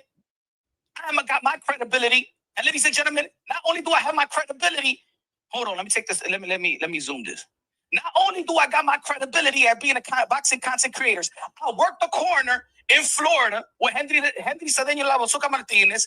Swear to God, we don't care, yo. I swear to God, we don't care about you. You work in the corner has nothing to do with your jaded opinion on Claressa Shields. You a goofy just like the rest of these guys. You put all this energy into tearing this woman down. And I usually don't even do shit like this, but I'm so tired of y'all, man. Like, find something better to do. This is not how you cover the sport, right? Y'all got y'all biggest crowds, audiences, and numbers just going at her. And don't tell me this is not why y'all doing it. Because if it wasn't working, you wouldn't be doing it. Where was all this energy before? Y'all act like she just hit the scene or something. She been here. She been here beating ass. And I'm telling you, I'm going to be looking forward. I don't even check people content out, but I'm gonna be looking forward to hearing people's take. And I want to hear the same type of criticism for Amanda Serrano. We talking about keeping the same energy. Keeping the same energy. Do the math. She fighting somebody with 14 wins and 4 losses. And she got 54 fights. That's going to be her 55th fight. And she going for her 50th win with somebody that don't even got 20 fights. What we talking about? Who really cherry picking? What about the political setup or whatever you called it? Right? This is political, this and that. What that ain't political? Why you think they trying to sell that she about to break Christy Martin record? Because they gave her an alley-oop opponent so she can go out there and do it. And again, I'm not tearing it down. That's just part of the game. Amanda Serrano already put her work in, man. We know she could fight. She went in there with Katie Taylor 3 times, man. I seriously doubt if it's somebody her weight and her size that she's scared to get in the ring with. But this fight, to me, in my opinion, with the gap that exists in between experience, is very clear. Very clear. They want her to break Christy Martin's record. Shit, Christy Martin might be low-key rooting for it. And they're going to probably set it up and make sure that she do it. Or you going to keep the same energy and say this was political and it was set up for her to get a knockout and break the record so people could talk about it. And let's see if she sell out fighting a person that most of y'all don't know. We're going to see. Keep that same energy, but I seriously doubt it. Keep going. I'm not going to listen to all this. I'm going to listen to a little bit and we're going to keep it moving. I worked the corner in California. So I've worked the corner in Florida after or before the fight. Signed for the fight that I'm in the corners right quick. Huh? Ask your doctor if Entyvio, including the Oh man. Boy. I just wanted to check a little bit of this out. Somebody was made me aware of this yesterday and I wasn't surprised. Shanae Shields got her boxing glove during the press, the post. Shanae Shields, racial undertones every time you say it. Still. And I'm gonna break it down. Not every commission got the same rules. Not every commission got the same rules. We understand that, right? At the Georgia State Athletic Commission, there may not be a rule that you got to take a glove off right away. But ladies and gentlemen, say it like this. This is one of the most unusual things you will see in the sport of boxing. This is one of the most unusual things you will see in the sport. I wonder through all of this, is he going to bother to bring up that she got a fractured finger? I wonder. Because we seen her with her gloves off. Hand wraps too. Of boxing. All right? This is what you call like rage baiting and like just trying to provoke emotion. You saying a bunch of shit that you know not true and you hyping up nothing. But that's what people want to hear because it's something negative attached to it. It's popular to go crazy on her. So it's like, oh, yeah, she's cheating. Yeah, she kept her gloves on too long. Yeah, that is suspicious. What's up with her gloves? Nothing, fools. Chill out. Y'all just making shit up at this point. Think about it. What would be wrong with her gloves if the case that he's making is that this girl don't even look like she had a fight? So let me guess. What kind of loaded gloves won't do no damage to somebody's face? See how easy it is to debunk these fools that sit up here? But this is what works on YouTube. Slander and negativity. It works. It works. I can't even fully blame them. But at the same time, I can. Because I just thought this is no integrity, fam, to do this. Fluff, you making something out of nothing. You know that both teams is allowed to watch the hands get wrapped. You know that. If you would have watched the interviews that was coming out after the fight, you would have seen the same shit I seen. Let me show you for anybody that didn't see it. All right, I had made a short video on it earlier, but she showed it. I gotta let my finger heal. I got a fractured finger. So let me tell you, I was in the gym, working on the gym, trying to work on delivering my body shots, and then my thing popped out and I fell. So when I tried to catch myself, I hit my finger, and then my finger fractured. Damn. This happened 2 weeks ago. I couldn't believe this shit. You still went out there and did that? What? I don't care if I ain't got no arms. This shit beat me. Like that, man. That simple. Hand wraps in her hand, joints off, finger big as hell, finger swollen crazy. In this story, fam. K. Scott got beat because she was in there with the best female fighter in sports. That's what it was. Let's keep going. Work corners. Let me tell you how it works right quick because I don't want to bore y'all. There's a commitment outside legal. If you have the smelling salt that is illegal. Shout out to Jess. How you feeling, Queen? They are go home. You take a shower, go home. That's the way it works. Anybody in the sport of boxing, come to Punch One Boxing in the chat and tell me I'm lying. Because I know there's very, very few people that does it. Yeah, man, this don't have nothing to do with nothing. It's nothing foul about what she did, bro. Y'all just making shit up. Y'all grasping at straw. She beat up K. Scott. She stopped her. Move on. Now go find somebody from that MVP stable that you think can actually beat her. Get what I'm saying? Instead of making all this hoopla over nothing, man. She beat her ass, and that was it. That's it. Move on. K. Scott moved on. She taking videos and shit, smiling. She good.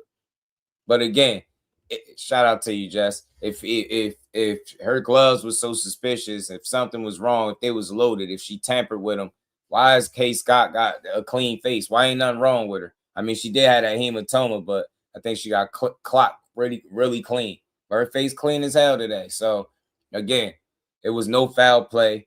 People are just finding ways to add fuel to the fire. That's what they want to do. You know what I'm saying?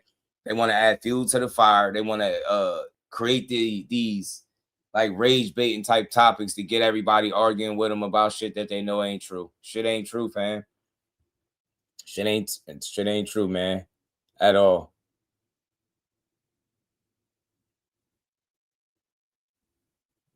Nah, I ain't talking about Virgil. This boxing content creation shit that never worked the corner, that never worked with a fighter. Let me know if I'm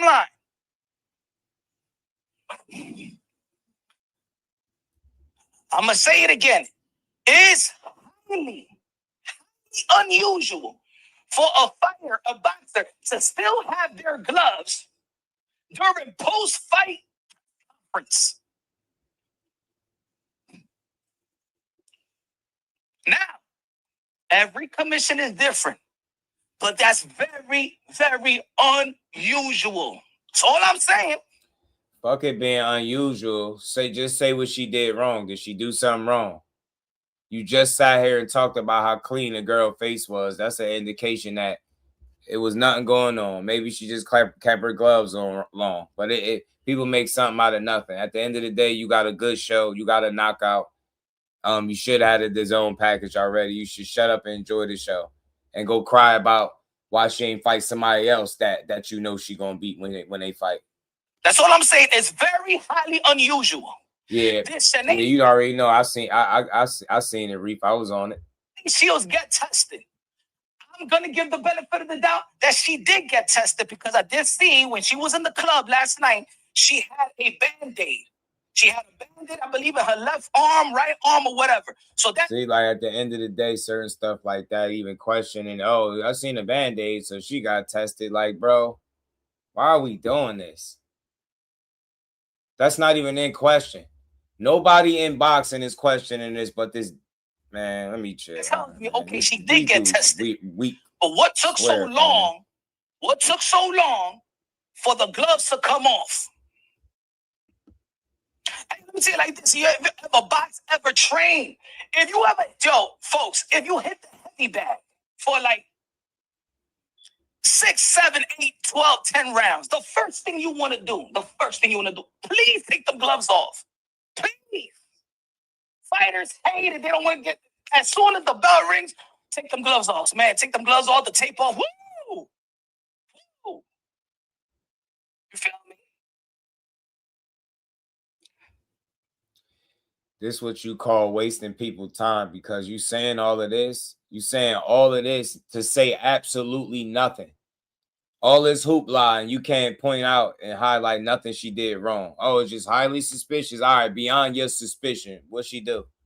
Nothing, right? The girl face is clean. Move on, man. All I'm saying is highly, very unusual to have your boxing glove still celebrating post-fight interview, go in the back, be in the locker room, go to K. Scott's locker room, go back to your locker room, give her the belt that she gave you, go to the post-fight conference, and then let me say it like this. The commission officer is not where. I didn't see the commission officer during the post-fight conference. Get a little extra with YouTube shopping. Extra? By tagging what you love. He said a little extra. Such a cutie.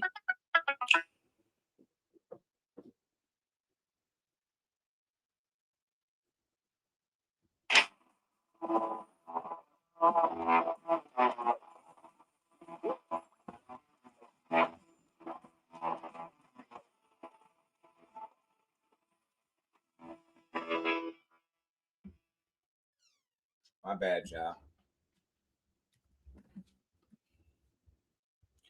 Shout out to my dog, man, John BX, man. I appreciate you, homie. He said there's no way in hell these beta males do not be sitting down, brother. No straight man will put so much time and energy trying to tear down a woman. Exactly, facts. So I said I question if these girls have women, like women, have any good relationships with women because it's excessive. Like, but the only reason they doing it because they found a lane. They found that this is how you can monetize this hate. People will support you while you hate on Claressa Shields because a lot of people miserable and they from the outside looking in, it seemed like they jealous, envious of what she has. So instead of giving her credit for anything great that she accomplishes, they take credit away. I heard somebody discrediting her Olympic medals, like all her wins. Like you cannot make this shit up, fam. They don't want to give her no credit. That's why I'm glad she continues to talk her shit, because I'm in full support of her.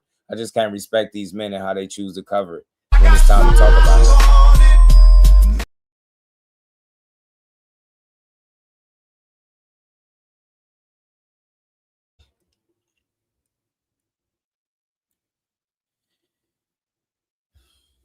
I didn't see nobody handing the glove. Now, that's right there. We could go through the Georgia State Athletic Commission, Georgia State Athletic Entertainment Commission, but like I said, every commission rule, it doesn't say that you have to take in the Georgia Commission rule. It doesn't say specifically take the gloves off, but that is that is very. Yeah, I'm starting to think all the men that's going crazy on it right now should beat all of them up, Jess. I'm convinced. All the men that's spending this time doing this should beat all of them up. Should beat all of them up. I'm thoroughly convinced she beats all of their asses. Unusual in any other commission. That is very unusual, folks. And if anybody thinks I'm lying, hit me in the email and we go live publicly and let the people know what the fuck happened. No boxer, no trainer, no professional trainer is going to say, yo, Punch, yeah, man, you can keep the gloves off. Yeah, you take the gloves off. I mean, you can keep the gloves on. You could go back into the bathroom all by yourself. Hey, you could take a car. You can leave the arena with the gloves off. You could keep you. They have to examine your hand. Yeah, his voice getting on my nerves. It can't do no more. Sorry, y'all. We good. We good. He had a lot of undertones in what he was saying. He the one starting a lot of that fake hysteria, man. Look, everybody, I respect when people cover the sport with integrity. That's not integrity. Going at a woman, a successful one at that, for going out there doing her job and dominating at what she did. Like I don't see why she should receive this kind of criticism today. It doesn't justify. Like, you get me? Like, what she did doesn't justify how she's being talked about today, how she's being covered. But, you know, over here, we always like to give her flowers, man. Did it yesterday. I'm doing it today. Shout out to GWOAT Shields. We know you ain't rigged no fights. We know damn well you ain't rigged no fight. You get me? We know what's up. We know the real ones know what's up, man. So, ain't no glove gate. That's debunked. K. Scott got a clean face, right? On top of that, you seen Claressa Shields with a broke, you know, or fractured, should I say? I don't want to mix the words. With a fractured, I think middle finger it looked like. So, and she had a sprain to the knee. If anybody was wondering why she was you know, sporting a knee brace. Said she was trying to work. I think she said she was working on her power or something, and she tweaked her knee. And you got to think, and drop that much weight and still was able to go out there, move around, and perform. I got a lot of respect for what she did. She beat the media. She beat K. Scott. She beat MVP Promotions, Amanda Serrano, and the whole the Chippendales crew. She beat all of them respectfully. If y'all gonna take shots at her as boxers, won't y'all get in the ring with her? Aligning yourselves with her enemies is just make y'all look silly. Y'all look out of place. Real ones know that neither one of y'all can beat her. And y'all been taking shots for a while now and throwing rocks high in your hand, taking the fake high road. I've been ignoring it, but now I'm seeing it too much, so I see a pattern. So at the end of the day, y'all know that Claressa Shields, if y'all got in the ring with her, y'all wouldn't beat her. So y'all gonna keep trying to take these shots. Y'all gonna keep trying to say you made more money than her And I don't believe none of that. I think she is the highest paid woman in boxing, I believe. I truly believe that. She came into the game making a certain amount of money because she had a gold medal, right? So, hey, man, she always been on the top of her game, man, and that's just what it is. So I'm not trying to hear none of that stuff they talking about. She going to keep winning. That's what I think. She going to keep being great. There's no way you can stop her. You might as well get used to it. Might as well get used to it. We're going to keep going, man. Last topic about Claressa, I wanted to cover something, man. I had called Hanna Gabriels. Hanna Gabriels was on Mill City during the interview, and she had called Claressa out. We're gonna listen to a little bit of that. 4-4 was good with it, homie. Yeah, I wasn't listening to that whole thing. There's no way I wanted to hear it. I don't like his voice. Voice start pissing me off bad after a while. Just irked me. But yeah, he was doing all the glove gate. The fight is rigged. You calling her Shenane. You was saying like you had a lot of like you basically was calling her ghetto, fam. That's all. That's what it is. Call it what it is. You calling that girl ghetto and shit like that. We know what you getting at for real. We know what you getting at. You know what I'm saying? She fought Hanna once and beat her. You know what I'm saying? Hanna was the only one to get the knockdown. That's why people acting like she owe her some type of rematch, but she'll beat her in a rematch too. If you ain't beat her before, you're not beating her now. It ain't like Claressa got worse. And then she popped dirty for some stuff. I think she said she was giving her dog some type of medication or something. And, she popped dirty, some type of banned substance or something to that effect.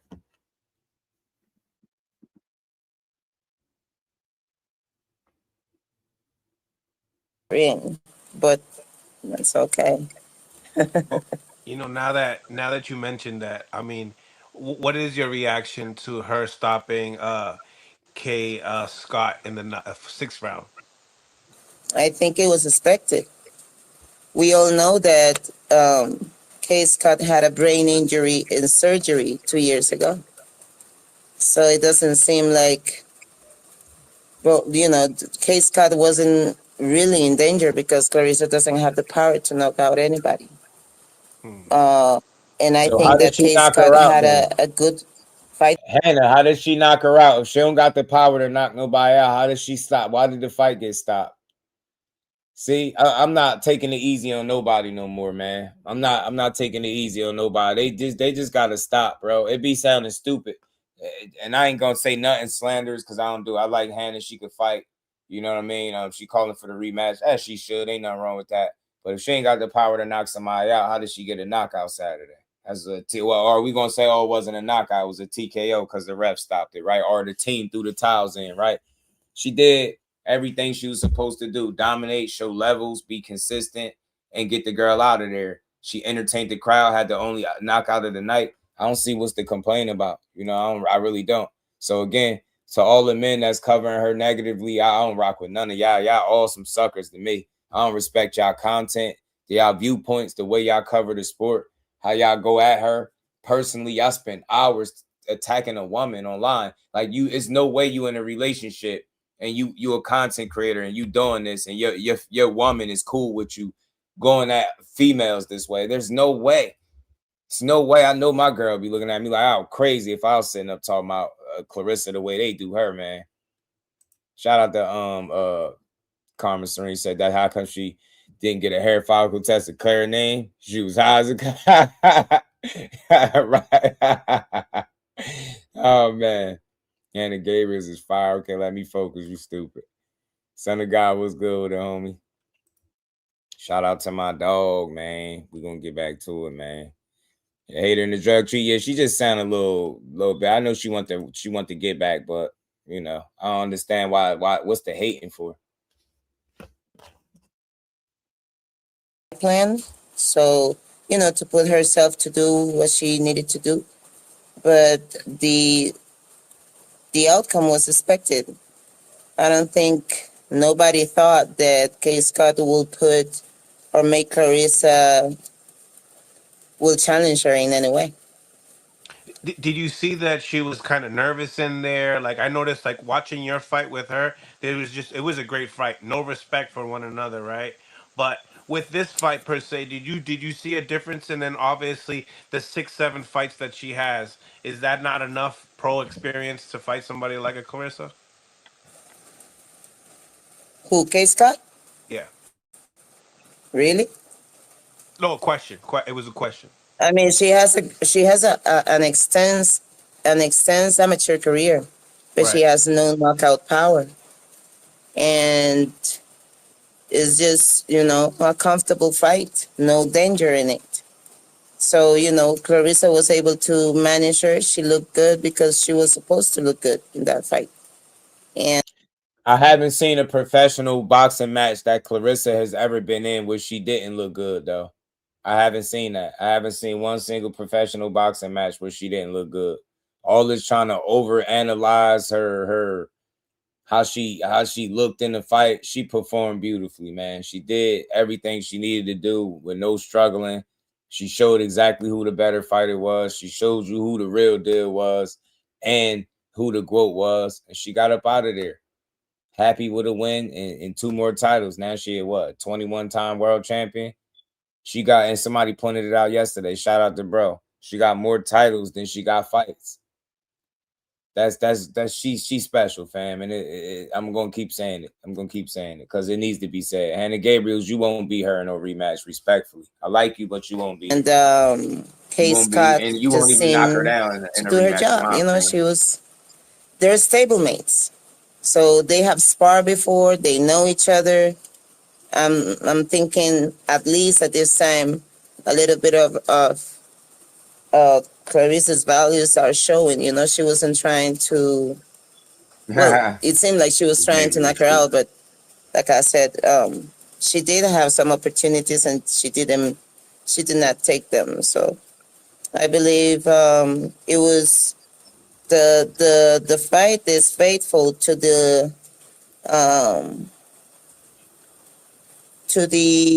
production that they were trying to make, which was a show. Right. Just for the viewers that don't know, but I wanted to play a clip. Fact, man. Said fact. She very special, man. She really is. She really is. Anybody that can't see that, they just a hater. They just an unhappy person. They don't like boxing for real. I'm gonna keep saying it. Mike Kirkland was good with it, man. How you feeling, bro? But I like Hanna, man. I just know she doing what most fighters do, but she's speaking what she feel is true. Claressa, we all know she ain't the biggest puncher, but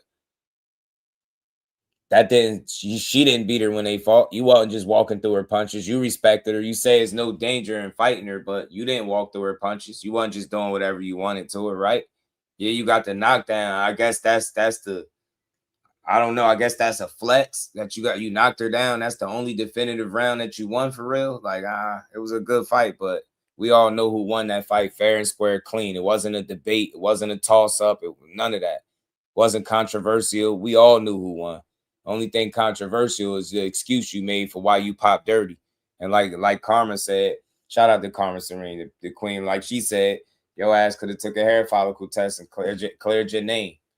Could have cleared your name, and people always had an opportunity to clear their name, but they never do it. They come up with bogus ass excuses, and then they expect us to just run with it. You rub dog medication on your dog's stomach or some weird ass story she had told. And again, if you was able to back that up by anything, then I could level with you, but you wasn't able to do so. So it is what it is. And I don't see why she should go backwards and fight you now anyway. Beating you would do absolutely what? So if she fighting new opponents, I'd rather see her in there with somebody new than somebody she already beat up that I know she gonna beat again. Let's call it what it is. It ain't like you all these years later you got so much better that you got something for her now that you didn't have them years ago. Nah, it's not even worth it. Put yourself in position, then maybe you could fight her. And that's the part that be pissing me off about boxing. When people don't like a fighter and somebody call them out, it could be somebody already beat. They like, oh, she's supposed to give her, she should rematch her. Why should she rematch her? The fight wasn't no, it was a good fight, but it wasn't no like where you like, she should rematch her. Nah. What is Hanna Gabriels doing to put herself in position to get a fight like that or a potential rematch? Because sitting on Mill City ain't gonna do it. That's not gonna get you a rematch.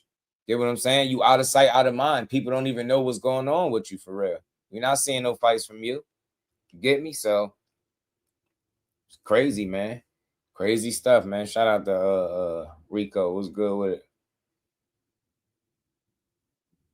I said, why is Gabriel running? Nah, that's funny. Shout out to Rico. You see what I'm saying? She wasn't sitting there running through Claressa, you know? So we're gonna keep getting through this. Then we're gonna get into this Tio. We gotta get into Tio ass, man. We gotta get into T-Ho. Hold on. Shout out. Hold on. Boom. Boom. Shout out to my dog, Mike Kirkland.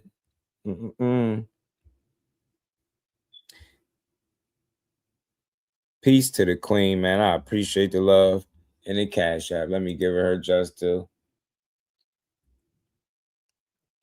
Is that you? Is that Miss Said? I know you don't probably want, name, right? But shout out to the queen. Appreciate the love in the cash app. And we ain't never got a box again. Well, I already been getting these bets, but now it's time for you to get your just due.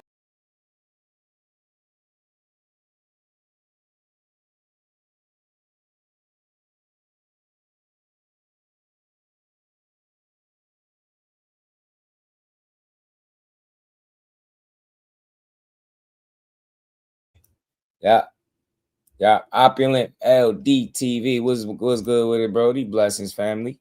Mike Kirkland, appreciate my dog, my guy, man. He said, thanks for always giving Shields their just due. Like you said before, you don't have to want to date her facts. You don't got to, like, they acting like, you know what I mean, Mike?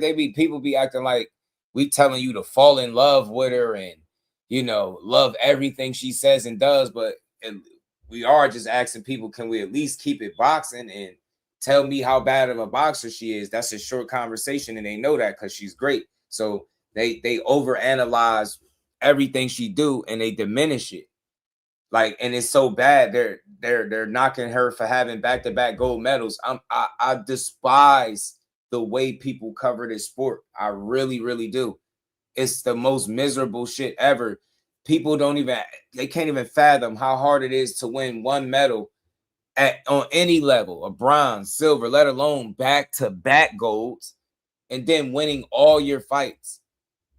You get what I'm saying? As a professional, you head and shoulders. Like, people just don't have no idea how difficult it is to be a boxer and a pro athlete, but they idiots, man. You don't got to date the girl. You don't got to love everything about her, but you should want to respect her. You should be able to look at her and be like, man, regardless, I might didn't like what she said in that interview, but, man, she beat ass tonight.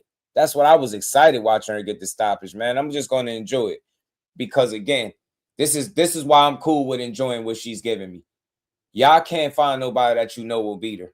And until you do that, I don't want to hear about who she should fight if it's somebody that she going to beat too. Because you know it like I know it, man. These women ain't going to beat her, man. She a different breed. She a generational talent. They can't keep up with her. You get what I'm saying? They can't keep up with the skill set. She a dog. She really a dog. You can't outfight her. You're not going to outbox her. You're not going to outslick her. You're not going to outthink her. You're not going to out-tough her neither. You can't hide over there in the UK and not get this smoke. She'll chase you down over there. You ask Savannah. Gotta get that girl more credit, man. I got 5 on it.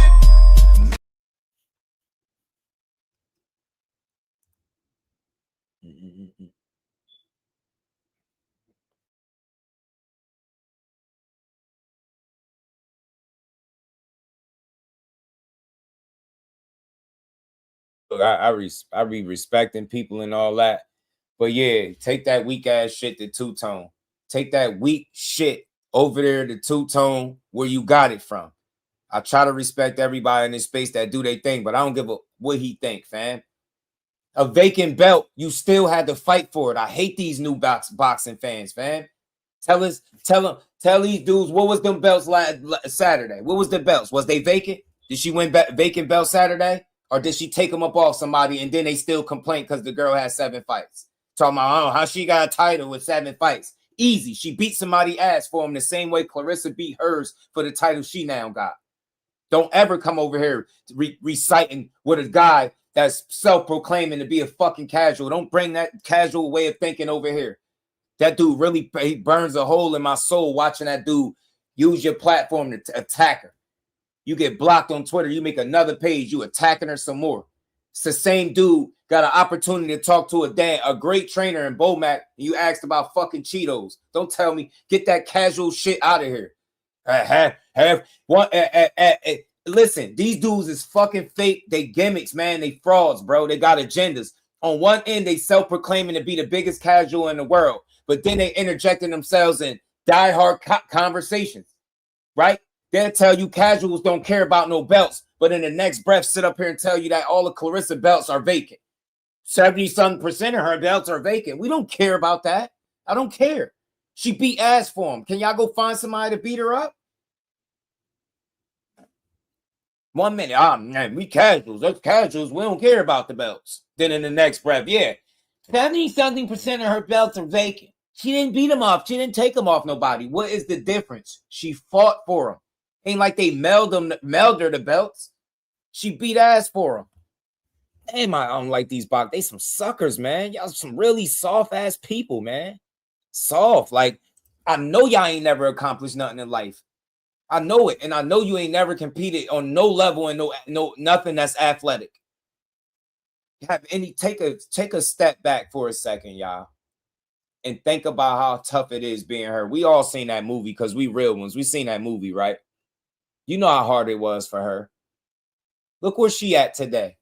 Nothing was a given, fam. Look where she got to today. You got a whole MVP stable trying to take shots every which way. You got Jake Paul, which I love what he's doing overall, but his message is going to always be flawed because him and his stable, whether he hands on or not, the people that he promote is going at her, but ain't none of them going to get in the ring and fight her. It's crazy work, man. Y'all complaining about her fighting K. Scott. Who should she fight? Where is these elite level fighters that she should be beating up then? Where they at? And what fucking planet do they live on? And is it planet Earth? Seriously, like, is it planet Earth that they live on? Where they at? You know what I'm saying? You said when I said that it called me a casual, you definitely not. You're definitely not a casual. Shout out to Carmen, man. You one of the real ones, man. Shout out to David. Appreciate the love, man. So I gotta say thank you for standing on business with the GWOAT too. Hey, man, I really believe what I'm saying about her, and I try to make sure that anytime I see somebody getting tore down, I'm gonna go to bat for them, especially if they doing what they're supposed to be doing. And like the last time I checked, Claressa Shields ain't getting herself in trouble. She ain't, you know what I'm saying? She ain't out there. She got her man. She happy in her relationship. People ain't happy for her, so they tearing her down. Like she might not be your atypical role model, but in terms of being to look at her story and be inspired or motivated by it, if you can't do that, then you're really a miserable person, right?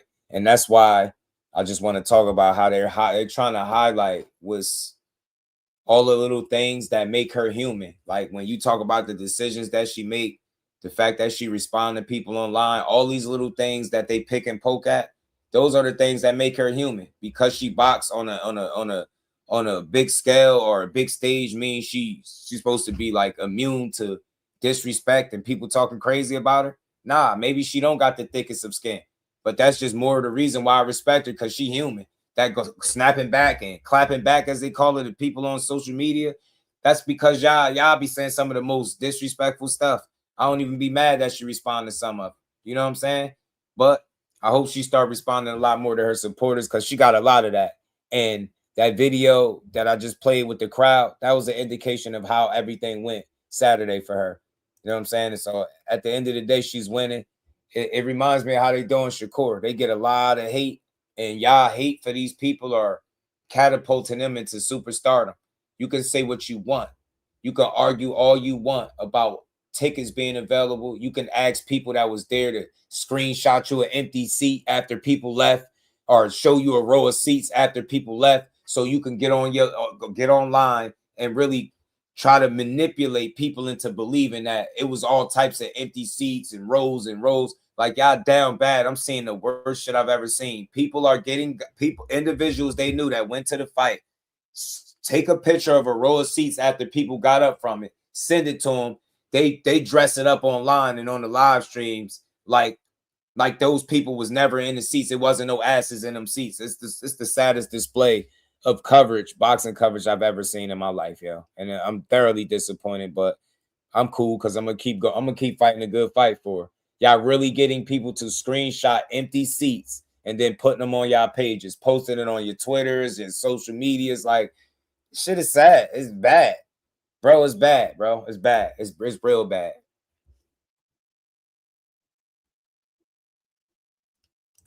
Real bad, bro. Terrible even.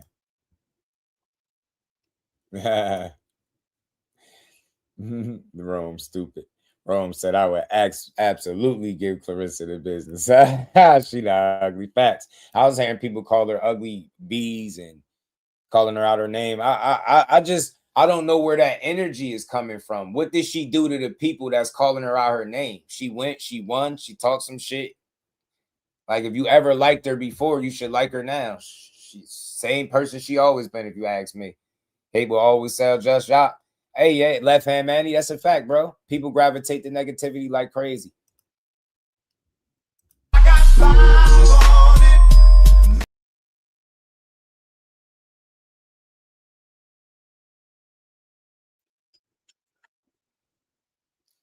Shout out to my dog, Rome. I appreciate you, man. Yeah, we fight the good fight for the queen. They said those 1,600 people, 16,000 people came to see Ray J. Yeah, they some dummies. They really convinced themselves that many people came to see Ray J and Orlando Brown. They don't know what narrative they want to go with.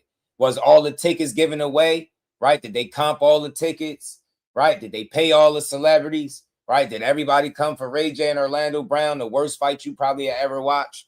Like, come on, fam. Like, people are so disingenuous, man. They came to see Claressa Shields. When it was time for the main event, it was packed like a zoo, man. It was a movie, should I say. That's a better word. It was like a movie. It looked like a scene from one of the tank fights. Everybody standing up, happy, showing love. Like, it's different, man. I don't see how you can hate that. I really don't. People are weird. But let's keep going, man. Let's keep going. Another one to rematch. Yeah, we talking about it now. We got it now. Clip of you and Claressa.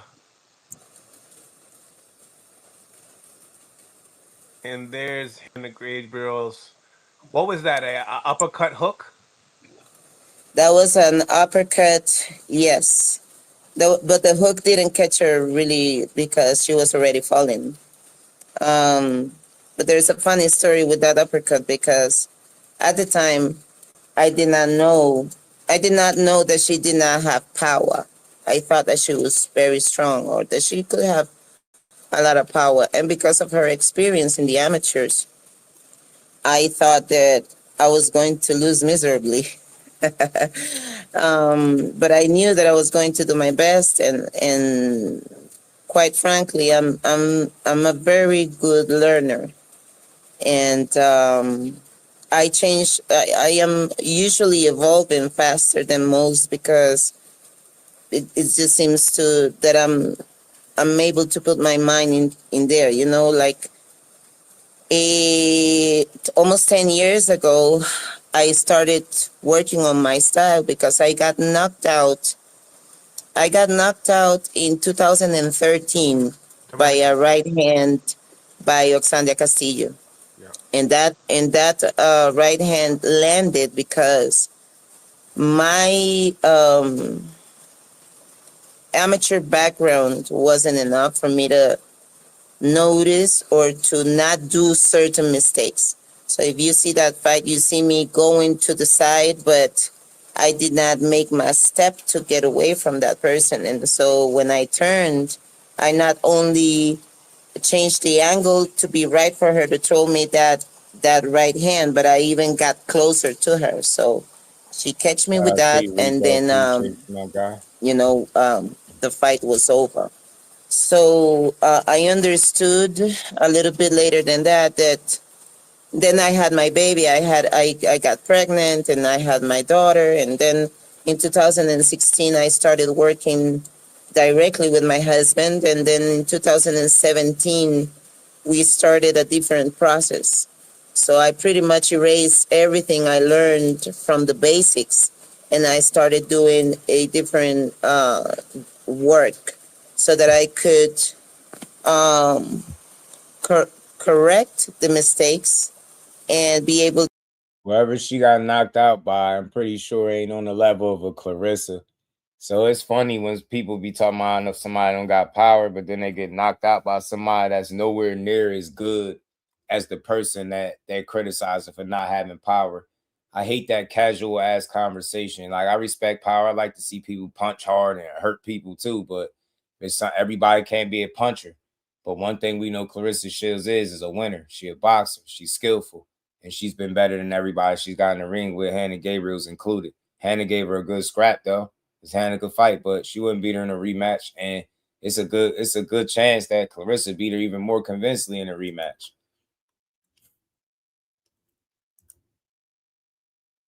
To execute better things. And so it's been a process of about 8 years now in that. So when I fought Claressa, I had only less than a year working on these things.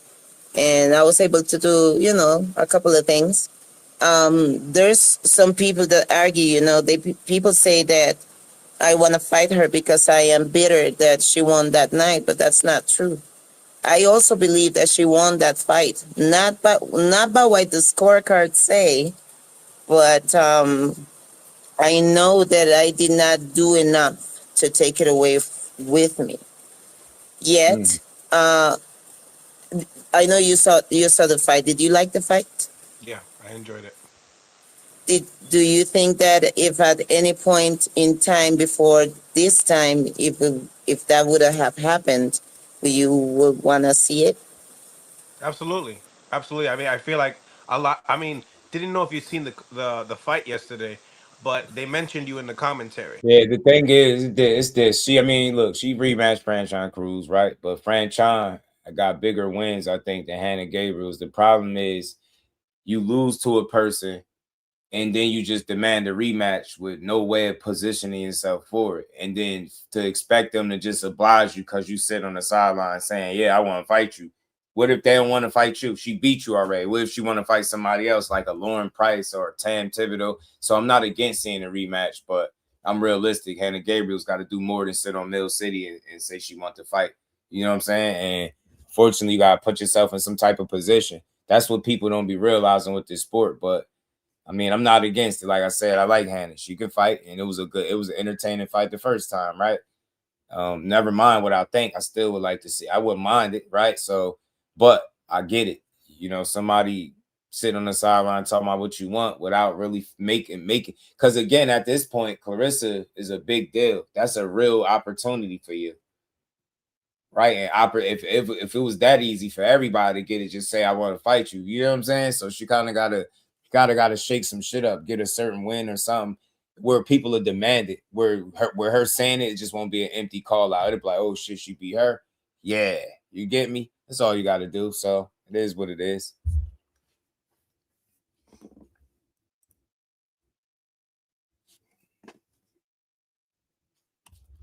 As well. You know, they mentioned you were the only one to knock her down. They also mentioned a long time ago.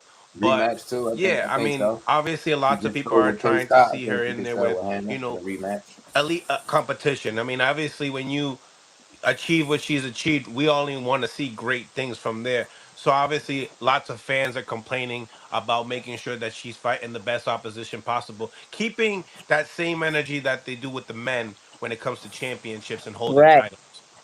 But the reason why I asked that is because we did had an opportunity to see each other in 2021. She won the undisputed 160 and she came down to 154, which I have been the reigning champion for 10 years. Right. So, you know, a respectable champion will defeat the current champion. So she fought Yves Decaire, but her team managed to, you know, somehow make me invisible in the situation. And she fought for the undisputed of 154, me being the reigning champion there without fighting against me. So there was an opportunity for us to fight. And I think, you know, if they say that they're about money, I wonder why they did not take that opportunity to make good money, because it doesn't matter which other fights she has had. I believe that our fight would have made more money at any point of time. Yeah, man. If that's the case, if Hanna Gabriels older than K Scott, they definitely gonna complain. It's just when you great, I realize, man, this especially in this boxing space with these ungrateful fans, they you know what I'm saying? They gonna always complain. They gonna find something. You know what I'm saying? Yeah, take her ass up to 160. You know what I'm saying? It'd be, I mean, I don't deny that it'd be a good fight or sell. I agree. But again, it's other things to do besides revisit somebody that you beat soundly, right? And it's an entertaining fight, good fight. She competed. And I'm not against it, but she gonna have to do more than what she's doing right now. That's not going, you get me? Like, I don't know. Cause I was even wondering why she rematched franchise. I was like, I don't think she needed to do that, but she did it. So again, I'm not against rematch, especially with the landscape of women's boxing not being as deep.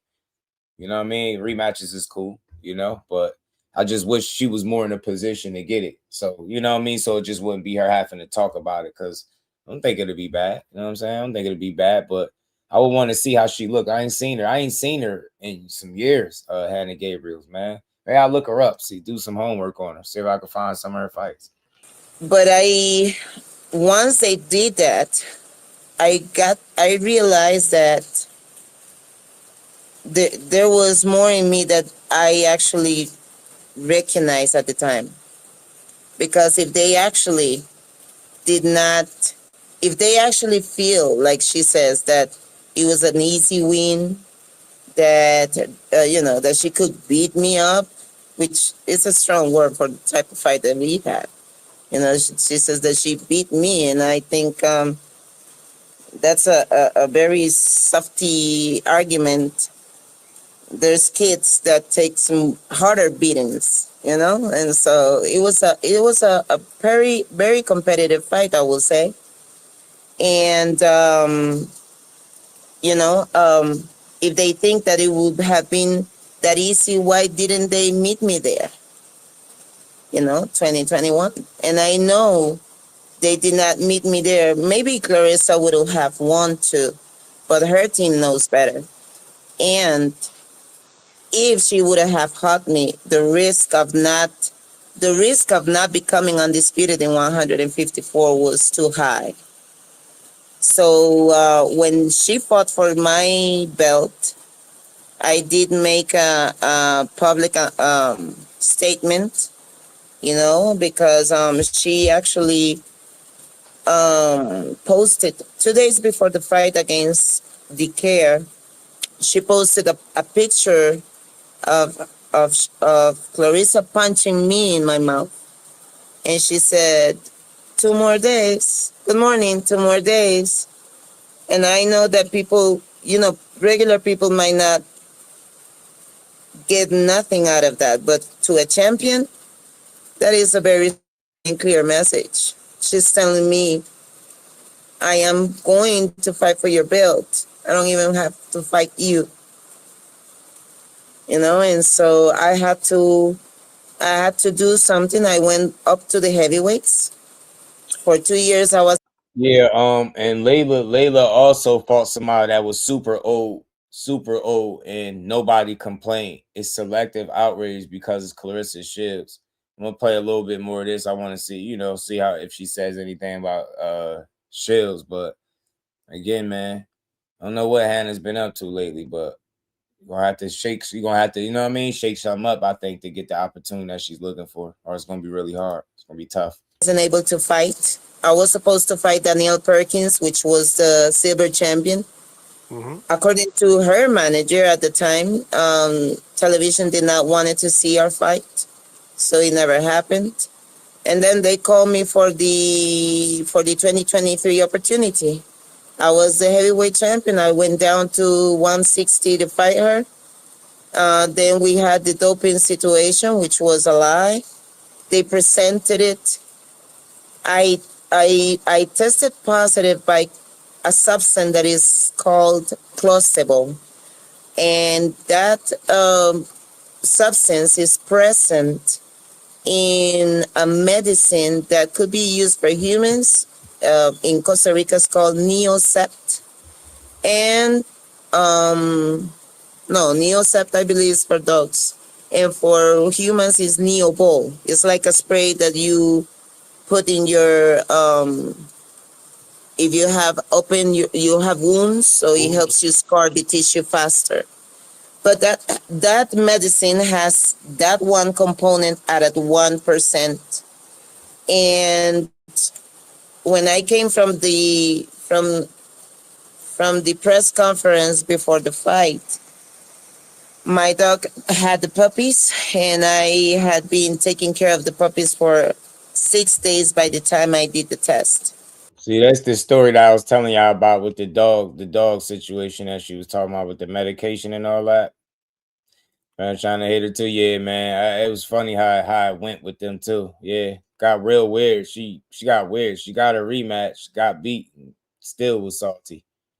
Is she the best woman boxer ever? I believe so. I think she really one of them. She's really that one. You know what I'm saying? She's special.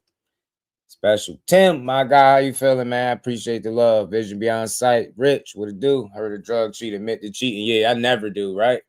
Says so. What? Some people don't like her. Many do like her. Yeah, they hated Ali. They hated Floyd. They hated most black fighters who were great. Congrats. Whoa, that's a fact. Shout out to you, Tim. I appreciate the love, man. Y'all hit that like button. Let's keep rolling, man. We got some more. We're gonna get into this Max Kellerman conversation about Tio and his dad. He might be concerned because it is the fight week for Big Rolo and Tio, man. So we're going to get to that in a second, but let's listen to a little bit more of Hanna. She's just making a case for her rematch.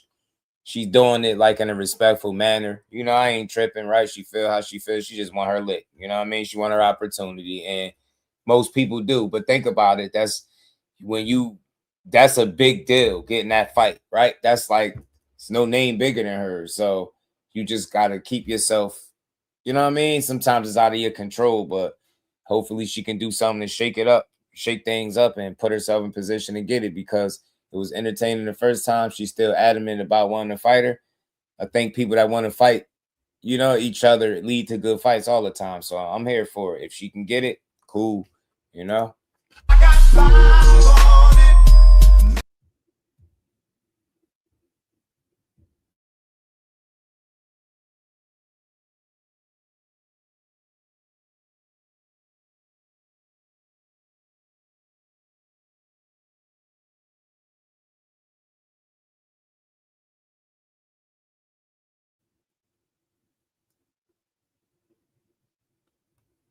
The specialist that did the test, it took me about 3 hours to pee enough for the test to be, for them to be able to use it, because I was sparring. So in the whole conversation, the conversation of the puppies came up, and he got concerned because it has happened before to other athletes in other sports. That they have puppies and they get contaminated with this, and everything gets clear up always. But, the Voluntary Anti-Doping Association is supposed to keep in vanguard with everything that, goes on with this situation. So at that time, they knew that I had contamination, but that medicine, they had the evidence, they had what we call the supplementary form, which is the only opportunity for the athlete that has been in contact with any substance, being that intentional or unintentional, to come clean, as they say, and for that athlete to be treated with respect, and for their situation to be reviewed before, make it public. Right. They had everything, and they still made it public in the way that they did. It took months for them to clear it out, not because it was hard for them to find out if I was innocent. Trying to let it play through y'all without stopping it took them that long because they violated each one of their rules that are supposed guarantees of them treating me with respect and with ethics and integrity when it comes to this situation. So I did not find out about this until about 8 months or 10 months ago, because it took me about 2 years to really understand what happened. Had to review all the documentation, all the emails, all the evidence, all the timelines, all the communications, and I was able to dissect that they actually proceeded wrongly in every way with me. And the documentation is also public. I have it. If you want it, I can send it to you so that you can review it.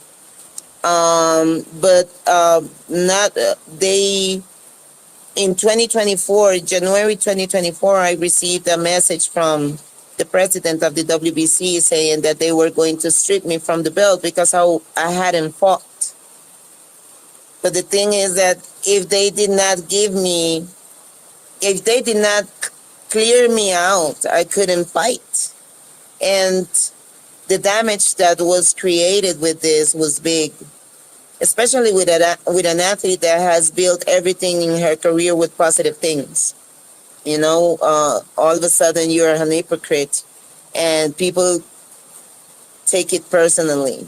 And so there was not a lot of empathy or compassion or even the benefit of the doubt. And it has destroyed my career pretty much. They did a good job. They actually were able to do what they wanted to, but I have been able to stay focused, growing, waiting for the time. People ask me sometimes, you know. She had a Schofield Senior joint. She had that Schofield Senior, excuse the paperwork. But I mean, the thing is like Carmen mentioned earlier, like they be having these opportunities to clear their name and provide proof and stuff like that. And they don't be able to do it. And then they just expect us to just forget about it and believe it. That big knot K had on her forehead, no other fighter had ever had that. The gloves were rigged. Nah, them gloves wasn't rigged, fam. Gloves wasn't rigged. The knot is just like, think about it. You get punched and get a knot. This is not hard. It looked like a little hematoma too. So that stuff happens, but they got it under control. And she fractured her finger at the end of the day 2 weeks beforehand. So that's my guess as to why the glove, especially one of them, was on so as long as it was. She had a fractured finger. Mind George, what up, homie? Everybody in the building, hit that like button, support the bill. Let's get back to it, man. They hating, man. They don't want her to win. Rematch, there are money makers. Like, it'd be exciting. Shout out to Blue Queen. Look, I'm with seeing any of these fights at this point. I want to see whoever the people think can beat her. That's what I want to see, right? Because let's see it. You know what I mean? But I think she'd beat the hell out of Cyborg. As a matter of fact, I know she'd beat the hell out of Cyborg. Should beat her up. Should beat Cyborg up. ETB, my dog, was good with it. Say I just got in here. She blamed Claressa for ruining her career. She over it. She talking about the drug situation with the medication with the puppies or something like that. She had pop positive or something. You know what I mean? Pop dirty. Yes, sir. Claressa got a lot of haters, but let's get back to this, man. I could keep hating, man. We got over 80 people in the building. Everybody hit that like button, man. Why they keep hating on They say, why haven't I fought? There's not many opportunities to fight when people think, when she keeps the narrative alive that I'm a cheater. But, you know, because of her doings now, people narrative alive that you was a cheater because y'all have this process that y'all can go through. Y'all have an opportunity and time to clear your name, and then y'all don't do it. So it's not her keeping the narrative going. It's the fact that you was never able to clear your name. And what do you expect the opponent of yours to say if they found out? Because you'll be saying the same exact thing Claressa said. If you found out she popped dirty for a banned substance and she was giving the excuse you was giving, and you was to beat her, you will be saying she's a drug cheat too. You will be talking the same thing. I've seen it. Every fighter do that. I've never seen no fighter give somebody grace that they know pop dirty before. I've never seen it. Matter of fact, I might be lying. Deontay Wilder is the only person I could think of right off the top. He was willing to fight Luis Ortiz even though he popped dirty, he ended up fighting him anyway, and then fought him twice at that. So, but not everybody is throwed off as Wilder. Wilder shot out for wanting to fight that man. Wilder wanted to fight that man, but steroids, nah, he still wanted to fight him, bro. Right. I'm telling you, man. It's crazy. It's crazy. Man, look. Who is this? Who is this? Who is this? Nah, it's not illegal to keep them on. It's not illegal to keep them on. So you gotta go do your homework. Go do your homework. They was in Atlanta. Nothing she did was illegal, fam. And she not a cheater, and she not on Snap. No, no, and no. It's that easy. Then we can move on. And again, shout out to Blue Queen. Appreciate you coming through. It's a waste of time to overanalyze this snack shit. Because when you start talking about snack, you trying to say steroids. Steroids will indicate that she should have some type of unfair advantage, right? But the number one case that they make is she don't have knockout power. So I don't know what kind of steroids she could be on. I don't know what kind of snack she could be on that's not helping her knock people out. And I don't want to hear snack now the first time. Now that she done got another knockout, it's like, oh, that snack did that. Nah, Claressa did that. Claressa did that. That left hook did that. You get me? Her being a much better fighter than K. Scott did that. You know what I mean? She don't need an unfair advantage. We got to stop attaching, false narratives and putting jackets on fighters where they don't belong. But you have a guy like Tyson Fury that's a known cheater, and people just let that go. So, nah, we're not doing that to Claressa. Payne, why do you feel like we should? I don't. We're not talking about Shakur, Pablo. We're not. I don't care who you praise. Praise like who you want. I really don't care. I'm not here to make you like Shakur. Like who you want. More willing to listen now. I really don't care. We're not. And they are able to see through the bullshit also. Hanna, Gabriels, so I believe, is the time is. I don't think she ever fight me, but at least it will be clear that I am not the one running. I am not the one being scared. And in this story that we have, there's more than that. There's more than that one fight in 2018. They have done enough damage. And, there's not much that I can do. Oh, yeah. So you pop dirty. You can't clear your name, but it's Claressa's fault. They did damage to your career, not you. Make it make sense. And I don't know what you did or didn't do. I just know you didn't clear your name. So with that being said, how could it be Claressa Shields' fault that she's bringing up something that pretty much everybody you fight probably going to say for the rest of your career? They're going to bring up the time that you popped dirty for a banned substance. And the fact that you wasn't able to, rectify the situation. Like you subject yourself to the same criticism as anybody else that's popped dirty for any banned substance. Everybody that pops dirty say the same thing. They didn't do it. They got this crazy drawn out explanation as to what happened. I think who was it? Amir Khan? Somebody that popped dirty after they retired, and he said he probably got it from shaking hands. Like, you can't make this stuff up, fam. People got a wild excuse every time you turn around. You got contamination going on. You got dog medication. You got people talking about boar nuts, and you name it. You got bad beef. You get me? Like, it's like the excuses run rampant when it comes to these PEDs, man. It's always this long drawn out explanation as to how it happened and how you didn't do it. But there's very little, there's very little evidence to support their claims that they didn't do it, right? So it's just crazy. It's really weird to me. You know what I'm saying? Bad chicken, everything, bro. They just got all types of excuses. Shaking hands is crazy. She and Baumgardner said something similar too. Yeah, facts. I think with her situation, Jess, they wasn't able to prove that she definitively did something wrong with Alycia. I heard they didn't follow protocol. Like, they took her sample, and I think they had it left it at somebody's house overnight. And they said that's sensitive because you could put it in the refrigerator next to something and it'll end up contaminated. So they didn't follow protocol, and it looked like they was trying to jam her up. I ain't gonna lie. I remember following that situation when I looked at it. Yeah, remember the swallowing? Yeah, facts. I remember that. Yeah, this is the Mill City. Shout out to Mill City. This is the interview. We're gonna keep going though, y'all. Hit that like button. Until they allow me to step in the canvas and do it with my own fist. That's the only way I like to fix this anyways.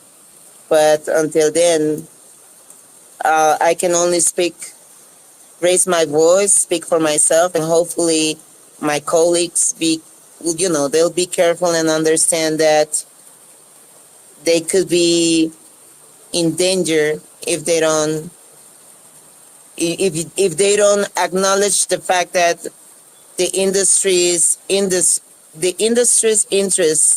if they're against you, you really have to watch your back. You know, you have one fight, 2024, and then a 3-year layoff after that.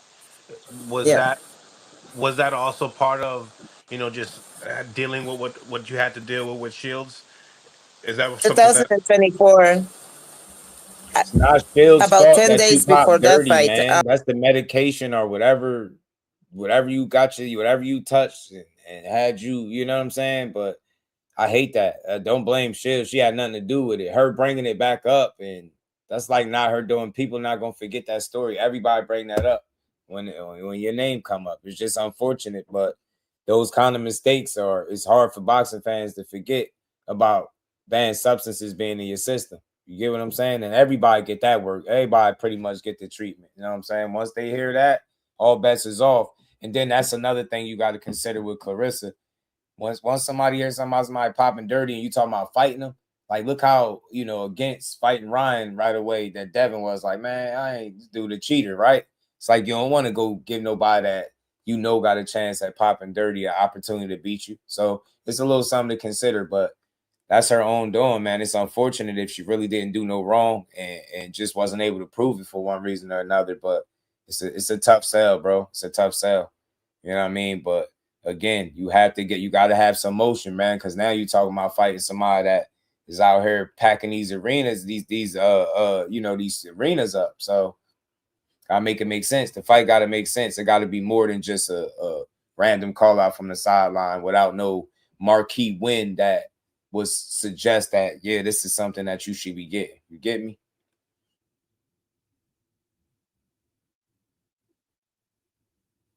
Yeah, man. Yeah, girl, 43 and complaining when she be able 41. Yeah, I'm telling you, all they do is complain, fam. But Amanda Serrano is about to fight a very overmatched opponent this Friday. So we're going to see if they keep the same energy. Shout out to OT. I was called and they offered me a fight to classify to fight. Whoever won that fight will fight French and Cruz. So they say we give you the fighter. I mean, we give you we send you the fighter and everything, but you have to organize the fight. And it was December 19th. And so I called the Commission of Costa Rica. I have a beautiful relationship with the commission, with the Professional Commission of Boxing in Costa Rica, and I told them the opportunity, and they were ecstatic. They were like, "Oh yeah, we are definitely coming to sanction the fight and just make sure that everything is in order." So we made the fight here in a very humble place. It was done, I think, in the third or the fourth round. She previous to fight me, she fought Maricela Cornejo in Costa Rica, and she was able to do the 10 rounds. And I heard that they stole it from her and gave it to Cornejo. And then before that, she had fought, I believe, a Panamanian former world champion, and she did. Man, I don't need to hear too much more of that. But she wants smoke with Claressa. Who don't right now, right? Everybody claim they want smoke, even if they got to team up with rappers to prove that they want smoke. But Claressa been on it, man. She been responding to her haters. She said Alycia is a bum, and she called Remy a washed up rapper. She ain't going for it, man. She ain't going quietly. So look, I like what she did, what she was able to do Saturday. Now it's time to move on. Hopefully they could find the next best opponent for her. And I wouldn't mind a Lauren Price fight. None of those ladies that she's mentioned. You know what I'm saying? So we'll see. Said fine with a damn bird, bro. You a fool. Give me 1 second. StreamYard is giving me an issue. Let me go out and come back in. I'll be right back, y'all. Let me see something.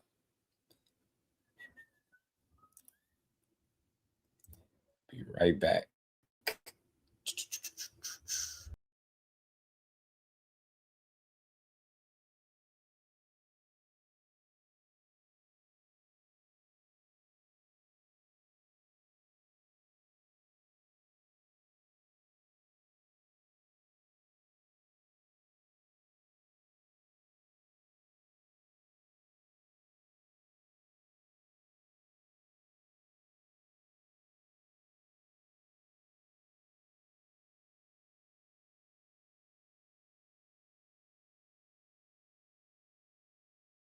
I think there was I don't know why streamer was freezing like that, but we back. All right, y'all. So look, I think when you at the point that where Claressa is at, you just want to keep elevating. I think she chasing belts and titles. We heard it with y'all seen a little clip. She did an interview with Ocho and Shannon. I probably cover it tomorrow, but she was saying basically she chasing titles. She don't want to just fight people for the hell of it. She want belts. You know what I'm saying? So I understand. I get it. You at the point where you chasing history and legacy and the money is coming with it. You're going to pick and choose who you want to fight. And I don't think it's in an effort to try to get away from competition. I don't think that's what she's trying to do. The fact that people are making it seem like that's what's going on is disgusting, because it's like it's a reason why people was calling her the GWOAT, or people call her the GWOAT, because she's proven it, right? To be willing to fight whoever. She started her career with fighting franchise. Not a lot of people that could say that at 68, right? She's fighting people like Christina Hammer at 8, 9, and 0. So she's always challenged herself. It's just now it's getting to the point where she got some fights. She got, what is it, 19 fights? She ain't even got 20 fights, but she's just so much better than the competition. People have a hard time giving her credit for beating people because they already have a predetermined outcome of what's going on or what's going to happen in the fight. But, I mean, it just is what it is. Sometimes that's just the way the cookie crumble, fam. You know? Well, let's keep going, man. Something I wanted to touch on, man. Shout out to the GWOAT. We stand with the GWOAT. No ghost slander over here. She ain't rigged no fight. She ain't tampered with her gloves. People are just looking for something to say because they down bad. You get me? They don't know what to say right now. You get me? She won a fight, got a knockout with a fractured finger and a sprained knee. And I respect the hell out of it. But real quick, you know what? Before we get to the verge, I just wanted to make a quick pit stop with this. So we see that they tag teamed up. They teamed up with Remy. Claressa Shields called it out. Like I said, man, says she's washed up or whatever. She went on Shannon's show. She let her feelings be known, right? Claressa ain't gonna bite her tongue. But this is what I'll say to this, man. I ain't no matchmaker. I can't tell people where to put their money and what fights to make, but I can be real about this. Instead of them sitting in the back of a car with Remy Ma in this video, y'all should be putting this fight together because they realistically closer in weight, and it's a more realistic fight, an easy fight. It's an in-house fight where it's a win-win for MVP, right? You put two of your best fighters in there together instead of putting Amanda Serrano in there with somebody that she more than likely going to knock out this Friday. This is the fight they should be making. Y'all trying to be in cahoots, and you went from Alycia went from being cool with Claressa, switching up on her, beefing with her, getting slapped by her. Now you totally against her and you with Amanda, but y'all under the same umbrella. Y'all need to fight. MVP think they slick. They trying to dupe us with all this 52 fake Claressa Shields beef with the MVP fighters when the MVP fighters need to be fighting each other. Straight like that. Y'all got two of the best talents right here with Baum and Serrano. They need to fight each other. And the reason I'm saying is because this fight is a lot more realistic. They're a lot closer in weight. They right there. This fight could be made with the snap of a finger. But I think they enjoying the ride, and the ride is, going at Claressa. This like fake beef that's going on. It's corny. MVP, if y'all not gonna put nobody in the ring against Claressa, then I think they need to kill all that noise and going back and forth, taking the little jabs, throwing rocks, hiding their hands. MVP is playing with the people because y'all won't put this fight on. It's a great fight with or without belts. We don't care. It's a really good fight to make. Contrasting styles, they fight differently. Baumgardner is a boxer, puncher, got good power. Man, the Serrano, same difference, right? She like to fight. She got like a brawler style, but can box with it, right? So it's a good fight to make. I think everybody will be on board, but maybe the two that's in this picture. They've never talked about fighting each other. They talked about Alycia fighting Claressa more than this fight. And this one is more realistic is what I'm saying. That's what I'm getting at. So instead of calling out Katie Taylor, call out Amanda Serrano. Easy fight to make. They saying Katie Taylor about to have a farewell fight, I believe. Amanda Serrano going after her 50th win Friday. If she sticks around for any stretch period of time after that, this is the fight to make. Leave the Claressa Shields shit alone. It's a fantasy fight. The fact that people are saying she need to go down to 147 to potentially make this is ridiculous. Doesn't make a lot of sense. The girl lost 38 pounds. for the fight this past Saturday. If y'all expecting her to lose any more weight than that, then you being unrealistic and ridiculous. If she can drop damn near 40 pounds, Alycia could gain some weight and try to fight her if that's really what she want. And whoever else feel like they can beat her. But my thing is this, with Claressa Shields being the face of women's boxing, seemingly being a cash cow, she's selling out, she's bringing out the crowds and the people. You're gonna have to do something to be on her radar. You know what I'm saying? You got to do something to be on her radar. Who was going at her? Who was going at who? But you might be talking about Remy Ma and Serrano and Baumgardner all together with the little diss video that's coming out. You know what I mean? They in the diss video. I guess the diss is about Claressa, and because they don't like her, naturally Remy probably asked them to be in the video, and they did it. They obliged because they, it's this little fake beef between the two, the three, and it, like I said, Jake Paul message would, I think, ring that much louder if he got behind Claressa Shields rather than his stable mates or his roster, people on his roster beefing with her. It's lame. It get old, man. It get old fast. But this is a really good fight. Amanda's getting up there in age. I don't know how much longer she's going to be doing it, but I suspect that Baumgardner going to be doing it for a while. But Katie looked like she's going to be gone before Amanda, and Amanda got way more fights. So I think it's a more realistic fight to make. Let's see if they ever pull the trigger on this or if they spend these years just, clout chasing what Claressa got going on, because it ain't going to work. Cecil, what's good with it, homie?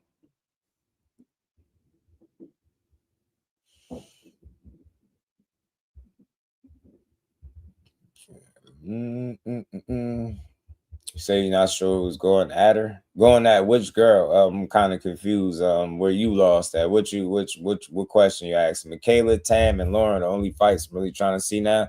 Those are the fights that she said. And speaking of them, real quick before we move to Tio and company. So look, MVP got the ball in their court. They got some good talent. They got some real fighters on their stable. Maybe some of them can actually fight Claressa. Oh, who's coming at her? Oh, well, Amanda Serrano put up a post. She pretty much said, if you got to defend yourself online all day, you not her. That was her taking her jabs.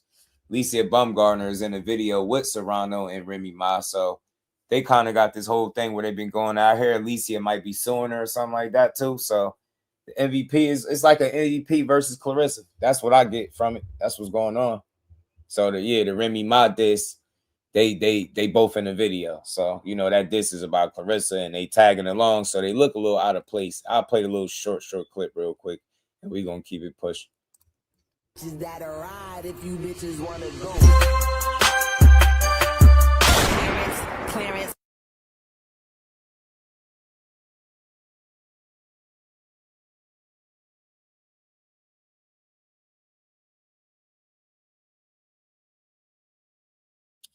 With Remy leaking that little clip with them in it.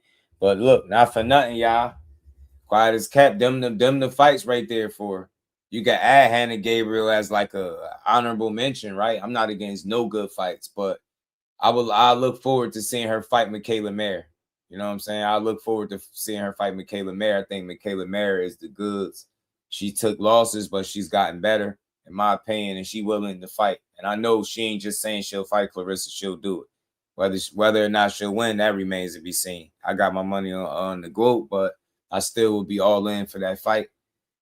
Tam Thibodeau, she got Flat Boy, my guy, Baumgardner versus Dubois. She act like she don't want to fight Dubois. She fought somebody that Dubois beat up some fights ago, but don't want to fight Carolyn. It's weird. They both fought former opponents of each other, but seemed like she trying to get Dubois the cold shoulder. So she ain't going to be able to avoid it for too long. People going to keep demanding that fight. Watch. As long as she keep winning.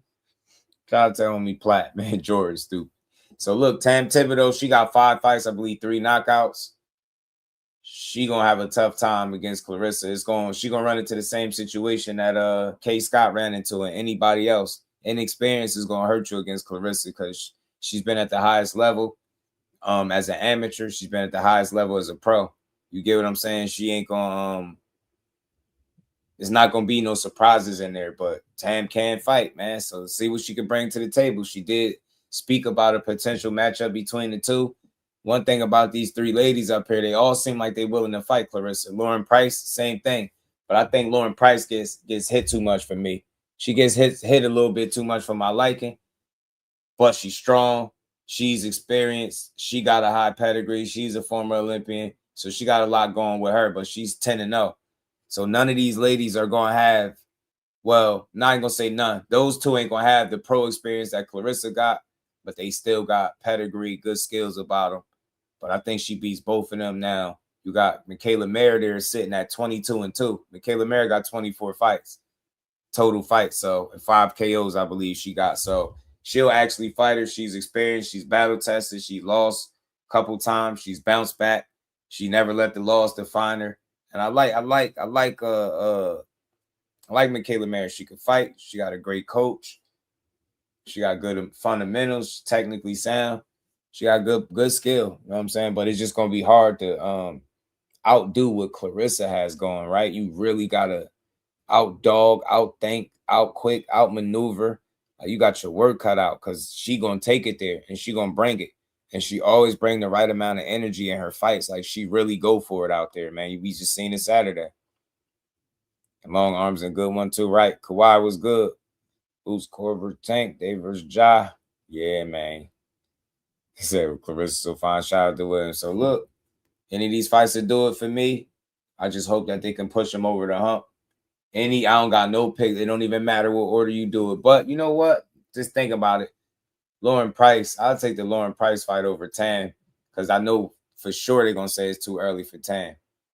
Lauren Price being accomplished, being an Olympian, they might complain less about that fight, right? She got 5 more fights than what Tam Thibodeau got. So I'll say that more pro experience is better than less when you're going up against the best female fighter in sports, in combat sports. So all of these are good matchups. I really hope Claressa Shields is able to keep moving the needle and get all of these fights. Shit, why not? You great like that. Get all of them. She fight all of them. You can say what you want, man.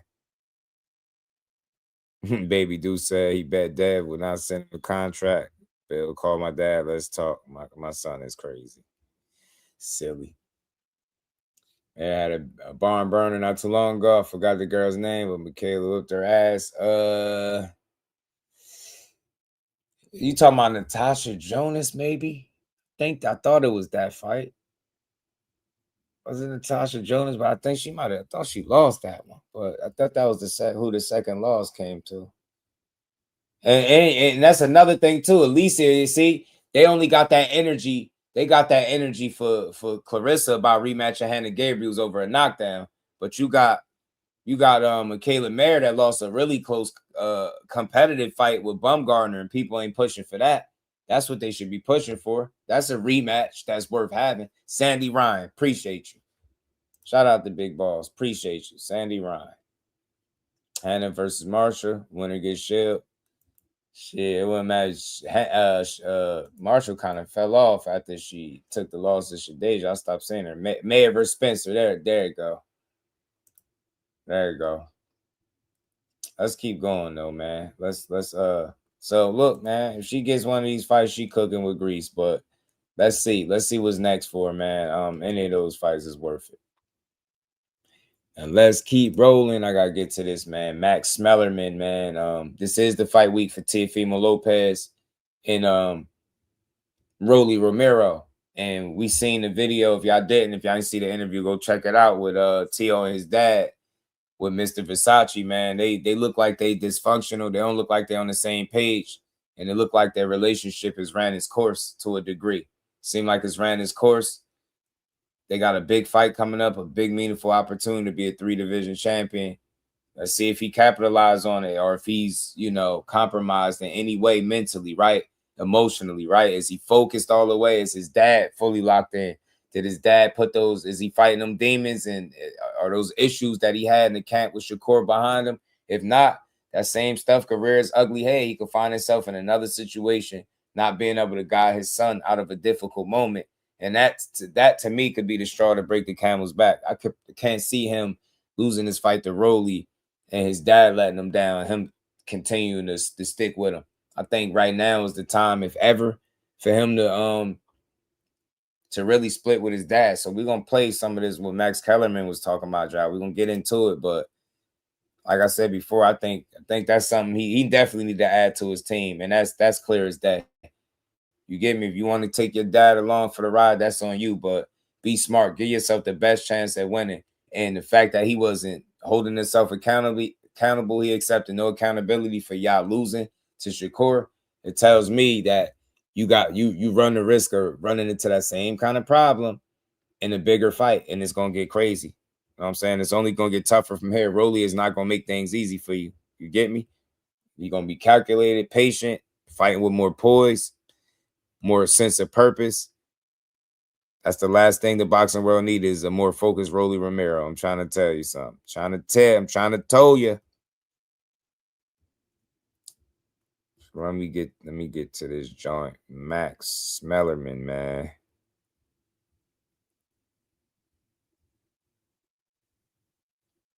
And you know what's done in the dark is bound to come to light, bro. If you got a bunch of problems, you got a bunch of issues and stuff like that with your trainer, or his turmoil and stuff going on behind the scenes, it's only a matter of time before that stuff spill off into the ring, and you start to be a compromised fighter. The last thing you want to be going into these fights is compromised because you and your dad ain't on the same page, right? Y'all can't get it together. You get me? So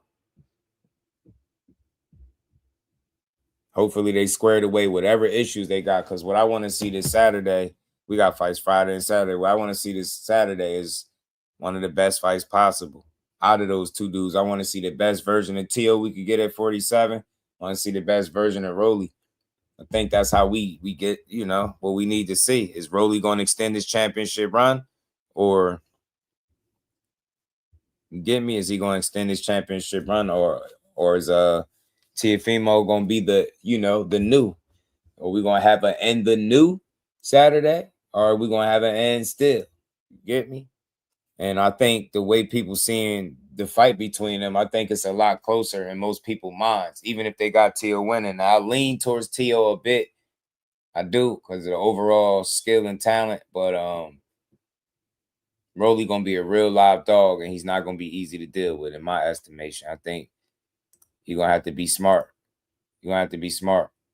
Because, Rolly punching too. Now, they familiar with each other. They sparred before. You see him being Max the Rapper, right?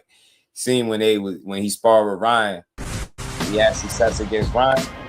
Then he ended up having that same success in the fight. Neutralized Ryan, dropped him, kept him at bay. You know what I mean? Made him keep his hands in his pockets. Rolly is going to be looking to do the same thing to Teo. Teo is going to be looking to win with his athleticism. And let's see if he actually put together a good game plan. Andy Cruz. We're going to get into that. Rolly, new educated ass, stopping T. I'm telling you, the new kid, he more purposeful, intentful, your host, and Max he's tough to deal with. Joining me to my right, a long Let's listen to Max the Rapper, as my guy Kawhi called him. Brotherly love, yes, sir. Gabriels. Yeah, man. What's on, Gabe? Good to see you. Back. Philly. To my left, a man who is not a brother and therefore gets no love from Shady McCoy. Rings Magazine senior insider, not editor. That's way above his pay grade. Mike Coppinger. Take a bow, Mike. Thank you. Yeah, no love, Shady? None, not at all. How you doing today? How you doing? Happy to see you. Happy you're alive. To Mike's left, the only person to read George Orwell's 1984 and root for Big Brother. Should I tell him what Big Brother means? Former all-decade NFL running back Shady McCoy. What's up? And coming up on today's show, the number 5 ranked lightweight betting against in Teo? the world. Shit. Oh, you said who betting against him? Yeah, man. Same just. Our favorite Teo, but I hope Rolly wins.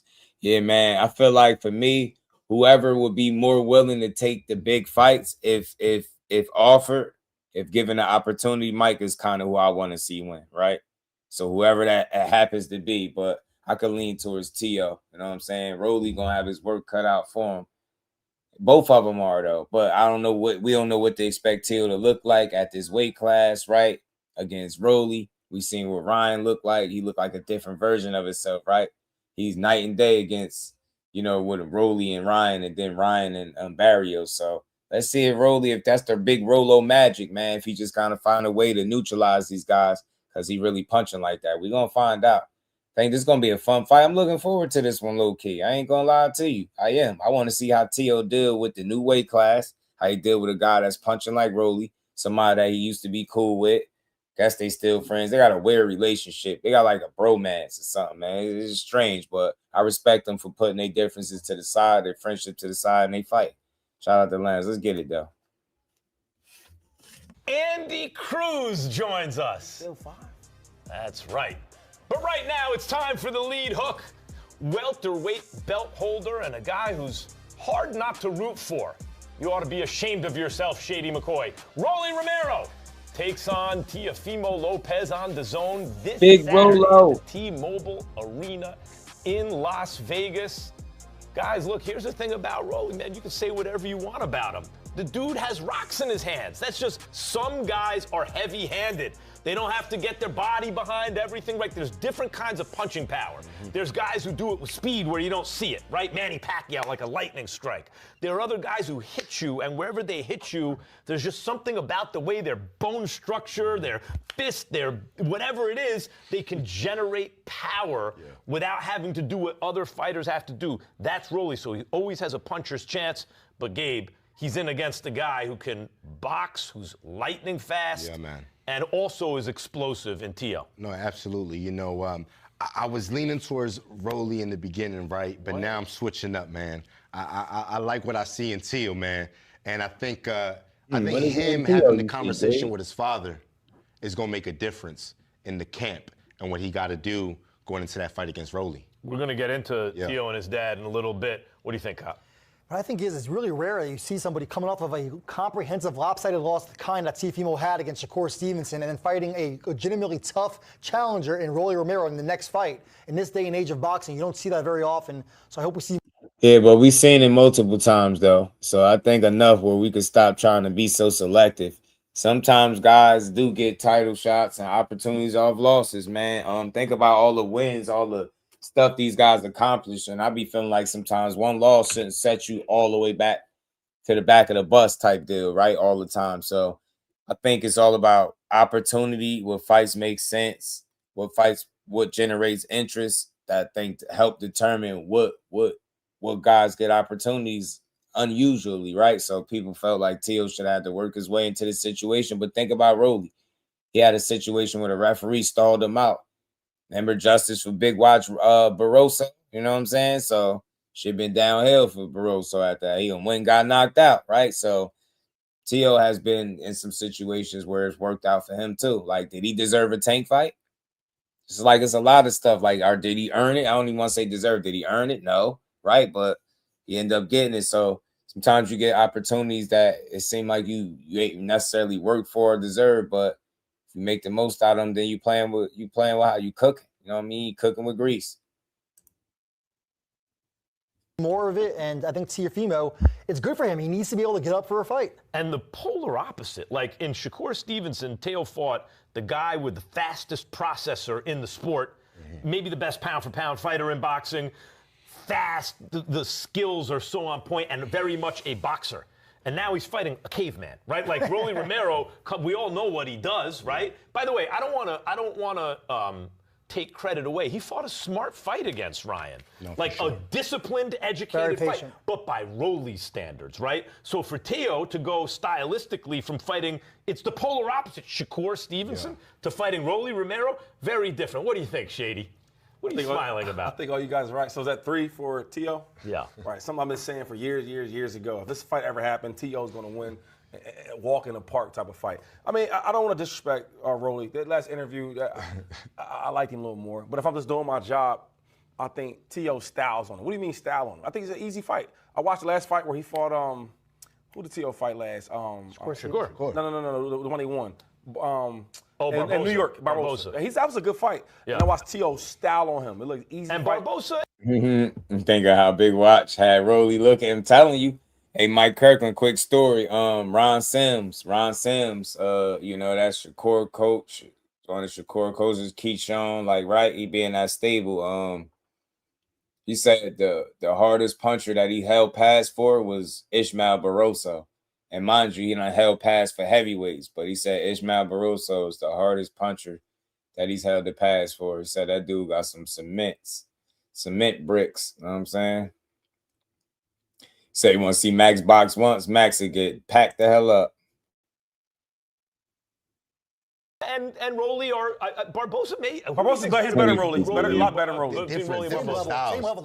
Different styles. Not on the same level. Different styles. He's better than Rolly. I would Barboza say, has more technical I would say skill. Rolly is a bigger puncher. Right. But they fought. We would bet that Barboza will win, right? He might. Yeah. It's a different style. It's a way different style because Rolly's very awkward. He has movements where Barboza is more fundamentally sound right there in the pocket. For example, Shady, if you wanted to give a boxing fan, like someone who was interested in boxing, like what are most divisions like? Well, the guy on top is usually, let's say, a really skillful boxer puncher, okay? Then the next level down, but like you have a bunch of colorful contenders. One guy is a solid boxer puncher, but he's not as fast as the best guy. And maybe that's a guy like Barboza, right? Yeah. Then you have a guy who's kind of more of a brawler, and he's not as refined with his skill, but man, he's got rocks in his fists. Yeah. Well, that's Rolly. Like he's one of the guys, the kind of fighter who makes up one of the top 10 of a division. For sure. If we look at Rolly's last couple of fights, right? When he fought. Before he fought Ryan Garcia, we thought that, okay, this is over for him. Watch this. Look, when he throws a punch, the follow-up left hook, Shady, the weight and force of his punch flew Garcia back. Let me show y'all some of this. The first punch hurt him worse. The second hook that knocked him down is coming in hard enough that it kind of flew him across the ring. Didn't hurt him, right? It knocked him off balance. And I always say this, though, and I think being here with you guys, y'all have taught me that you guys are prisoners of the moment in boxing, right? Because before Rolly was fighting Garcia, we thought it was over for Rolly. We watched a 40-year-old man do whatever he wanted to him, and they somehow, some way, Rolly won that fight. When y'all know he really was losing that fight, okay? Getting embarrassed by a 40-year-old man. Then he fight, who did he fight to that? Before that fight, he fought Tank, right? Tank put him to sleep. Yeah, but he gave Tank a good fight. Yeah, I don't know about good. He put him to sleep. I was at that fight. Wake his ass up. It took him. Tank was doing backflips when he won. That's one of the fights they gave that an interview, blew Tank and up. then eventually he blew. And eventually they woke Rolly. He put Rolly to sleep. He rung his bell though, knocked his shit loose. But he put Leo to sleep. We keep watching these fights. He fought Isaac Cruz. I watched that fight too. Sleep again.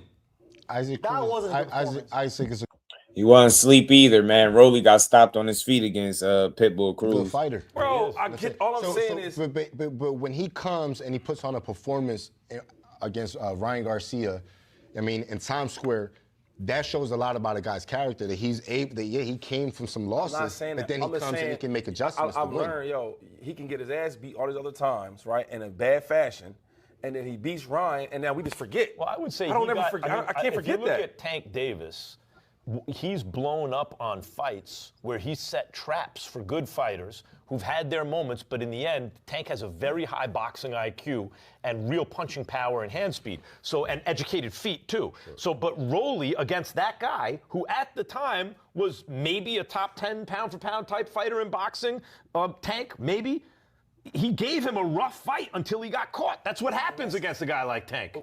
Are we measuring how he lost? Because Tank does it to everybody. He loses all the rounds. I mean, the Rolly created some moments for himself in that Tank fight. If you really keeping it real and you watched it, right? He created moments, but it's a fight, all right? That don't mean shit. Like, Tank ain't supposed to be perfect, but yeah, I don't think he was in risk of losing the fight or nothing like that. But it's those tense moments because Rolly hit hard as hell. He caught Tank with a couple shots, had that big ass red mark on his forehead. Yeah, I gave him some rough moments, pushed him to the ground. Remember, he was being rough at first. He was being a little rough, damn near aggressive and a little borderline dirty, right? Man, he was trying to rough Tank up a little bit in some spots. So yeah, he had some tense moments, but Tank just rocked him to sleep and walked him into a shot, and the rest was history. Then he knocks him out. What about all the other? Yeah. Now I gave you like 4 losses. You talking about the Tank?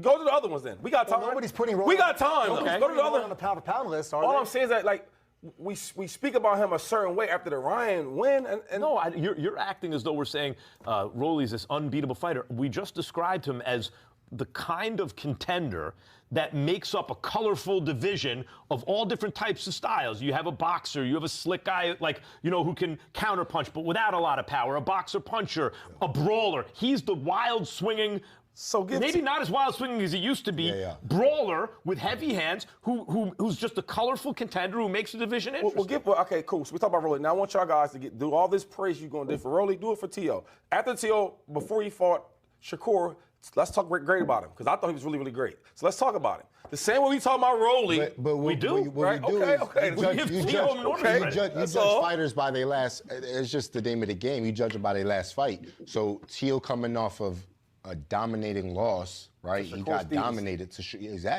right? And then you got this guy coming off a good performance against Ryan.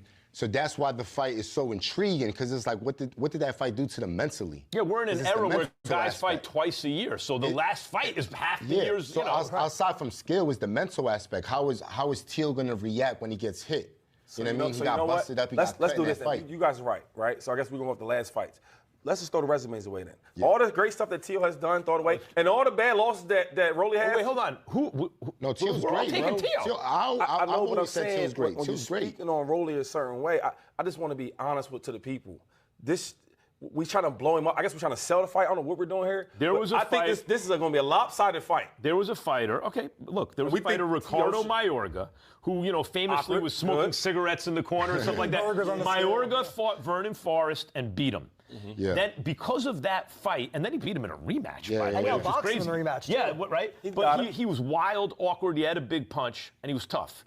He got the hell beaten out of him in big fights against Felix Trinidad, Oscar De La Hoya, Shane Mosley. They all whooped him. But in big fights, he got that off the Vernon Forrest win. Might that be Rolly Romero's career, where he gets a big win against Ryan Garcia and parlays that into getting whooped by some elite fighters? Yeah, that could happen. Right.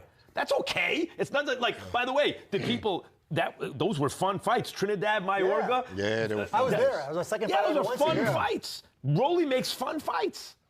All right, but let's take what Shady's saying. All right, do we think that's... Yeah, Rolly make fun fights. He's entertaining. He's entertaining because he gets hit and he can crack. And he be a little rough and wild at times, but he's been a little more refined in his most recent fight. So we're going to see if that trend continues or if Teo and his athleticism along with Teo Sr. going to be too much. Teo think he's taking on a tough fight in his first fight after the loss? Or did Teo say, like Shady's saying, hey, here's a guy that is artificially inflated? One thing you got to understand about Teofimo Lopez, he does not duck the smoke. No, he does not. At all. At a time.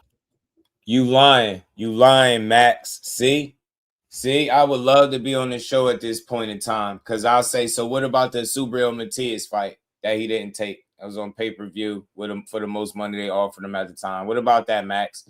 What about the fact that he chose Steve Claggett? He could have had Raymond Moore, Kenny Sims, I think Elvis Rodriguez, but he chose Steve Claggett. What about the fact that they had the money on the table for him and Devin Haney, and he openly admitted that he turned that fight down? Don't tell me Teofimo don't duck no smoke, and don't try to give him more credit than he deserved because he fought Shakur. Yeah, he did, and people didn't expect it, but he's turned down a couple fights. You get what I'm saying? He kind of backed his shit. He was telling him not to put him in there with Barboza, who he eventually cooked. So, he said no to some fights, and that's clear. That's not me making it up. That's me telling and speaking the facts. He had opportunities to fight better guys. He chose a lesser guy with like 8 losses in Steve Claggett.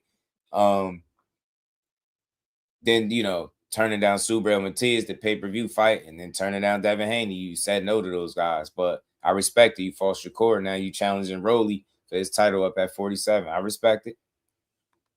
I think he is too, bro. I think he is too, Reef. I think he is. When people didn't want to, they pretended they couldn't pronounce the name Lomachenko. Teo ran right to him. Nobody would beat him. That's right. Yeah. And then moves up to junior welter and wins the title there, to the championship there too. And then who was going to step up to face Shakur Stevenson?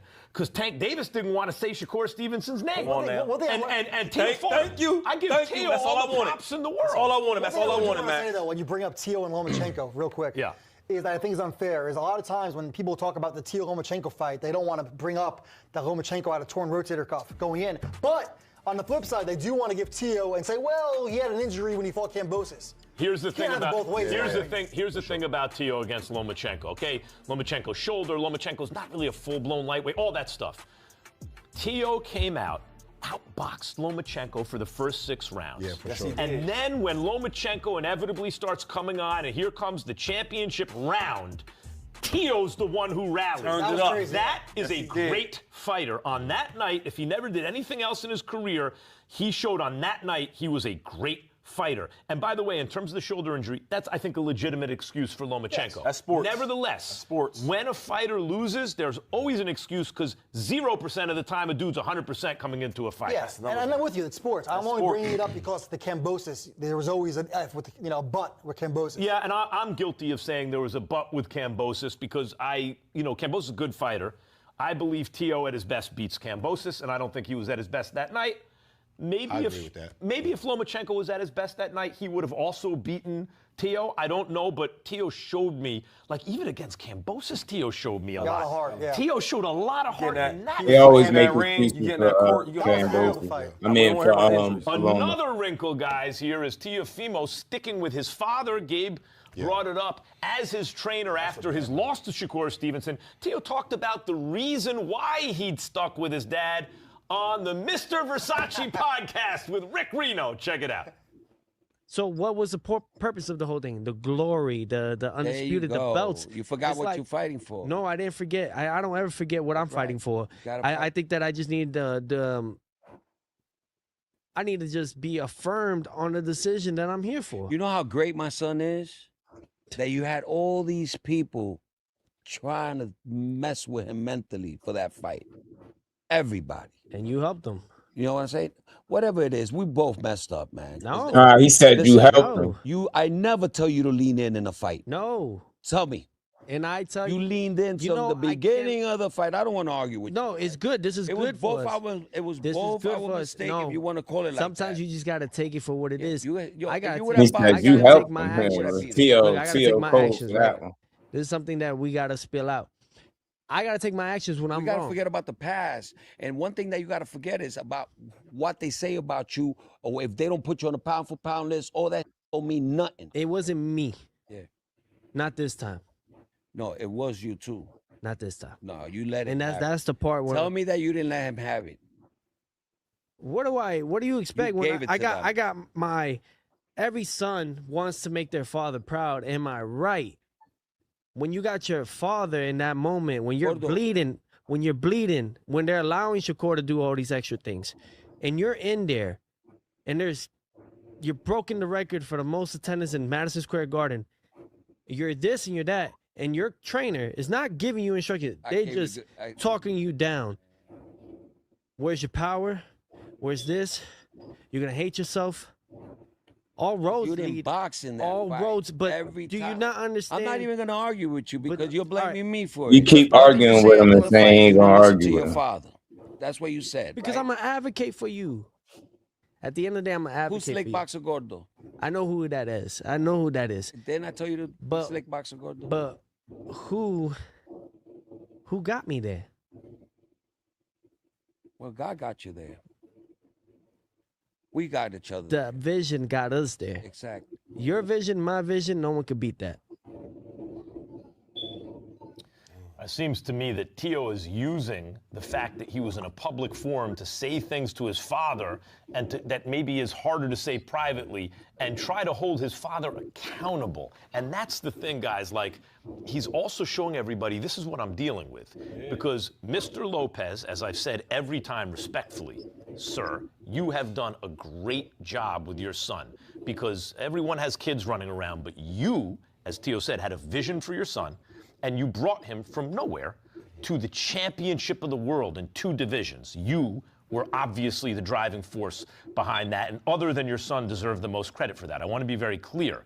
However, Teo, you've raised, Mr. Lopez, you've raised a good kid. Because whatever, and Teo said things that Tim Bradley I think you need to go too racist, and for good reason, Teo, based on stuff you said, and people can have mixed feelings about him. But I think that at the core of Teo's a good kid. For sure. And more than that, a good son. Mr. Lopez, he is a good son to you. He's backing you up. That's a fact. I agree with Matt. With you, he's saying publicly, and all he wants from you is accountability. Man, who was over here talking that accountability stuff when we was reacting to the full interview? the other day. You get me? That's all he wanted. Accountability, fam. You accept the mistakes that you made, and then y'all can move forward. And you seem unable to be accountable, which is why I think he said what he said in a public forum. Yeah, and Max, great point on that. It's always easier in a public forum to say something, especially someone who's your father, who has power over you. And we were talking about the Kambosos fight. Don't forget, Yeah, grown ass Kambosos- man. He don't look like his father got power over him. He got influence, but I don't think he got power over him. They don't look like they got that kind of relationship. Because when his dad wanted him to shut up, he damn sure ain't shut up. This fight, Teofimo Sr. was taking photos with fans, and like I think he was drinking beers like on the concourse of the theater. So that wasn't like really focused for the fight. That was his biggest loss, really. Yeah. What do you think? It's time to get rid of him. Listen, it's one thing where your dad supports you and he's always great things for your career. He's done that. But at some point, if you're my father, you really love me, give me up to somebody that's going to really manage me the right way. And I'm not going to get into his situation, but he wasn't mentally right, that fight with Shakur. If you listen to the corner, what the hell was you telling me? Telling me where's your power at? Where you at? What? Help me out. And I think if you really want to help me out, let me go. I'll give you an example. People make these jokes about Bill Haney. This is why I love Bill. Nobody loves his son more than him. The way that he managed Devin, put him with all the right people, and then as his trainer, he took a step back. Yeah. He talks about how when I had the fight with Ryan Garcia, we thought we was going to win it. And maybe I got a little too cocky. And when he came overweight, instead of taking him out the fight, I let it go. He took ownership of that and accountability. Yeah. I don't see the same from Mr. Lopez. And the last thing is, I think when you talk about a real pops, it takes a lot to say, let me take a step back and let somebody else help my son to be successful. Yeah. And Gabe, I would say that Shady's right to point out Bill Haney. Bill Haney is exactly what you want for a father-son situation in boxing. That's the role model. Like, you be like that. You don't have to hold Teofimo's dad to a Bill Haney standard. That's the highest standard. Yeah. But he seems to me not to be meeting the basic standard, which is to be accountable. Yeah, I think it was a healthy conversation they were having, even though the father wasn't in that moment, he wasn't admitting it or accepting anything. But I think it was healthy for them because one thing about boxing, man, this is like life or death in that ring. It's like, it's not, you play baseball, you play football, you play all these other sports, but boxing is just real. You know what I'm saying? You can really get injured, man. Yeah, it's your life. You put your life on the line. So I think Teo needs his father, man, and I think that's why he like let himself release what he was feeling because he wants his dad to wake up because I think he really needs his dad. I don't think Teo is going to perform. I don't think Teo will perform the same. It's kind of like Magic was good, brother. Danny Garcia and his father, Angel. They were very controversial. But Danny, his father, got the best out of him. You might not understand the relationship, but the thing is, but it was healthy for them. This ain't the amateurs no more, though. Rest is the professionals. And hold up, and every loss, right, can be detrimental to your career. And I'm thinking about, like, these dads you talk about, keep them on staff. But it's a certain point where, there's another coach out there that knows more than you. But Teo but for Teo, he may not feel the same without his dad being in that corner. Also, his that father connection is different. And his father, you have to give him credit. Even recently, the Josh Taylor fight, that was him and his dad. Teo's aware that his father and he have had enormous success as a team, but that his father is in his life, I think, being inconsistent and battling some stuff and not being what Teo needs. And I think what Teo is doing here intuitively, I'm not saying he's like, is just he has a sense, I have to have my father be accountable, in order to go forward. And he was saying that. It was very like an emotional thing, obviously, for Teo, because he was saying, Dad, when you're what got us here, because his dad said, God got us here, he said, no, it's your vision and my vision. Together, what he's really saying is when we're on the same page, we're tough to beat. Shady, you have to give his father credit. It's not his father didn't just get him to be okay. His father got wins against Lomachenko and Taylor. It's not like he hasn't done anything. Max, in life, you got to update your information when you get more information. The information we have now is that his dad hasn't been competent enough to get the job done when he needs it lately. I'll give you this much. When Teo sat in his seat, and I'm seeing his mannerism, how he talks, the way offset, I'm like, he's a good kid. So, because I knew Teo a couple years ago, but really been working with him here. When we was leaving, I said, let me tell you something. I ain't gonna get in your business, but bro, this is your career. We gotta stop talking so much about your dad. Because guess what? If this thing don't go the right way in the next 2-3 years, you know what? You and your dad gonna be home trying to talk and figure it out. Because we ain't gonna be trying to see you on TV. This is your career. Your dad had his life. That's the problem sometimes. We gotta let our kids go and let them live their life because this is T.O.'s career. Yeah. It's I not think his also dad's. T.O. I think in an ideal situation, Shady. I know you're like, it's not going to be ideal. Cut your dad loose. But I think in an ideal situation, I think Gabe is right that T.O. gets still a lot from his father, not just in terms of comfort. Keep They're him on there. the same Keep him page. there. Keep him there, but and I would think a guy, and T.O. mentioned it, like a guy like Virgil Hunter, or a fighter who's going to think about the technical aspect of boxing and who can control the camp and be a taskmaster, right? Someone like that would be very good. That's a team. Right, someone like that would be very good. You know, one thing about Teo's a loner. Teo don't got a squad. That's like true. you don't ever see Teo with a big crew. So Teo's That's just a good really thing. he's really connected to his dad, man. Regardless of how anyone else might feel, I feel like he does need his father. If you're watching on YouTube, head over to I the be zone to saying that catch the too, rest but of the show. Come.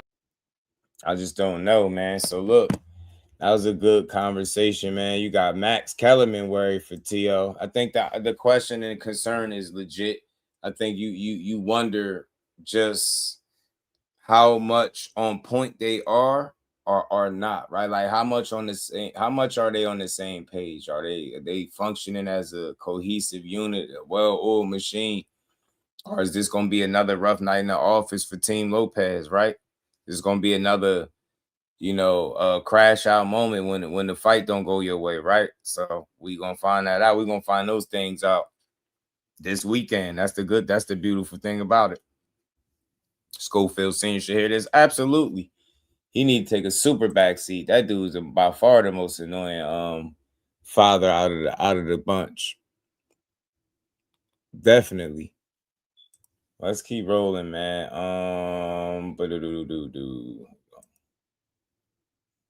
Batting with Rolly. Cornelius, there you go, Jordan. You batting, there you go, batting against T.O. You and Jordan. It's gonna be you and Jordan. Cornelius again, batting. I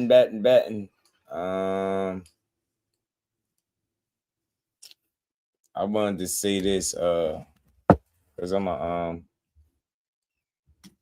wrap up in the next couple minutes, but I wanted to talk about this briefly for a brief second, man. We're gonna talk about this some more tomorrow because it's some videos I want to touch on. One from Robert. Well, you know what? I'm gonna play the joint short one from Robert Garcia. Look, they saying Virgil Ortiz could end up going to 160.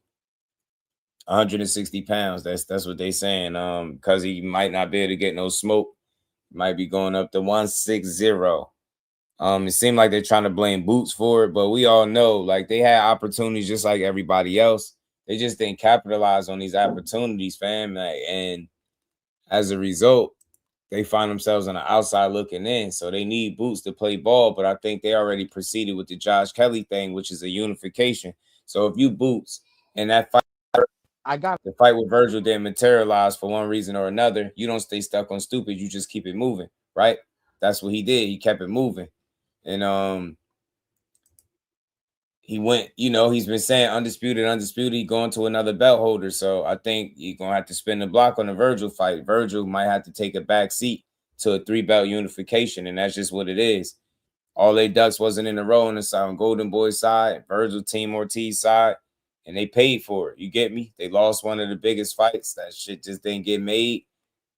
Boots went to make a unification, beat the hell out of Zayas, and he's going to be moving on to the next. But this is what Robert was saying could be next for Virgil, but his manager has also posted on social media that he could be going up to 60 too. Can't get no fights. They saying they waited for 5 months and all these different things. We're going to get into that more tomorrow, but I'm going to play this real quick.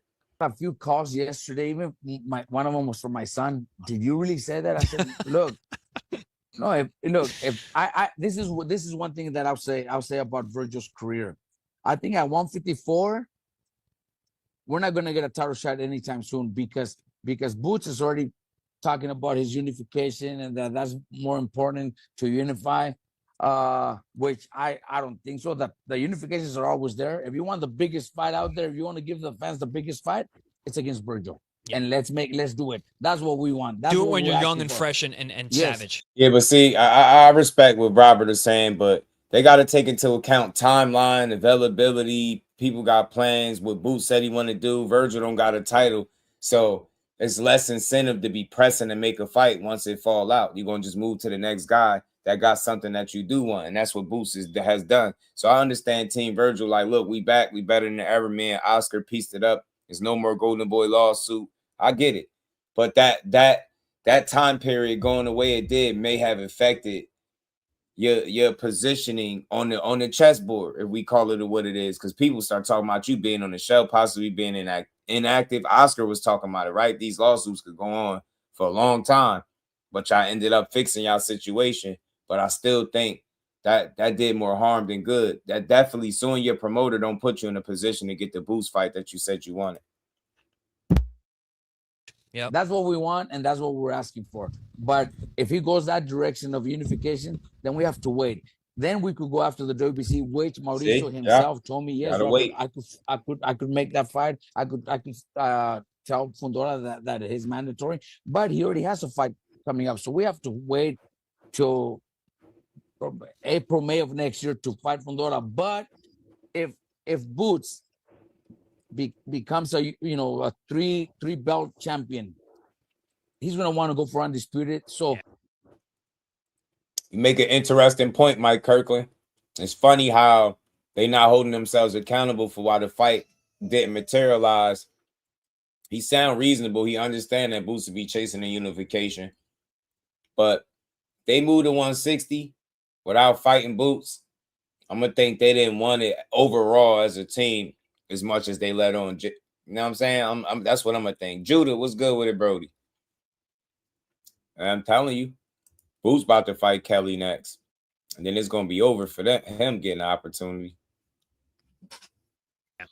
That's gonna take away the mandatory for us. So we have to wait another year to get a title shot. So I said, look, if it's moving on, we'll move on. And if there's nothing at 154, we could do it at 160.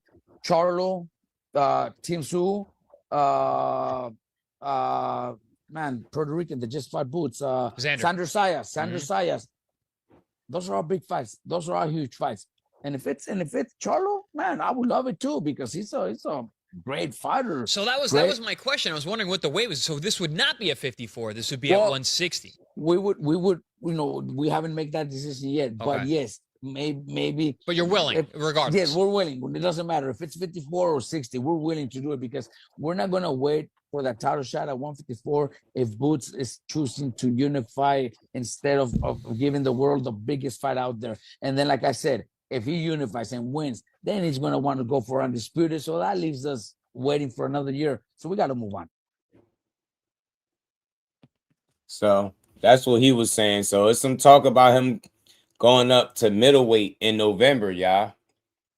Virgil's still trying to get ahead of Boots by clearing out 160. I'm telling you, he going to 160 is almost like, trying to make you feel like, what the hell's going on? But hold on, I thought I had a short clip for y'all from Mike Coppinger. I think I do. Let me pull his joint up. Yeah, they talking about Virgil going up to 160. Man, being in 3 weight classes without being able to win a title and none of them is crazy, bro.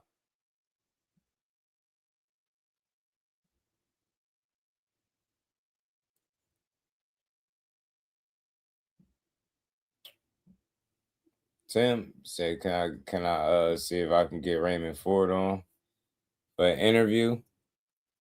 Yeah, I like Raymond Ford.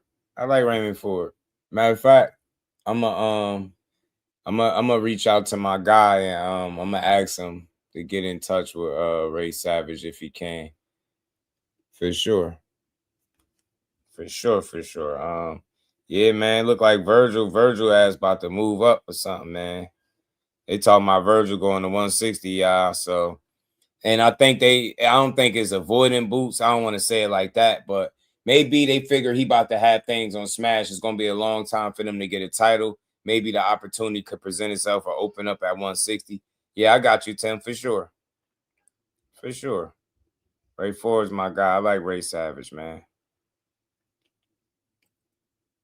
Definitely like Ray Sav, man. One of the good ones. Hold on, let me pull this joint up, man. This was Mike Coppinger talking about it, man. Yeah, man, I'm gonna hit my guy and see what's up with Ray Savage, man. See if we can get him on. Oh, man. I know he don't like interviews like that. Ray don't be rocking with people too tough.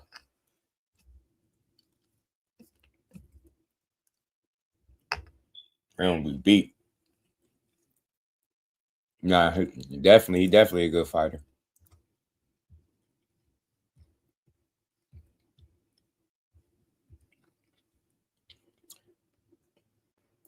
Yeah, the legal issues with Golden Boy that have now since been resolved.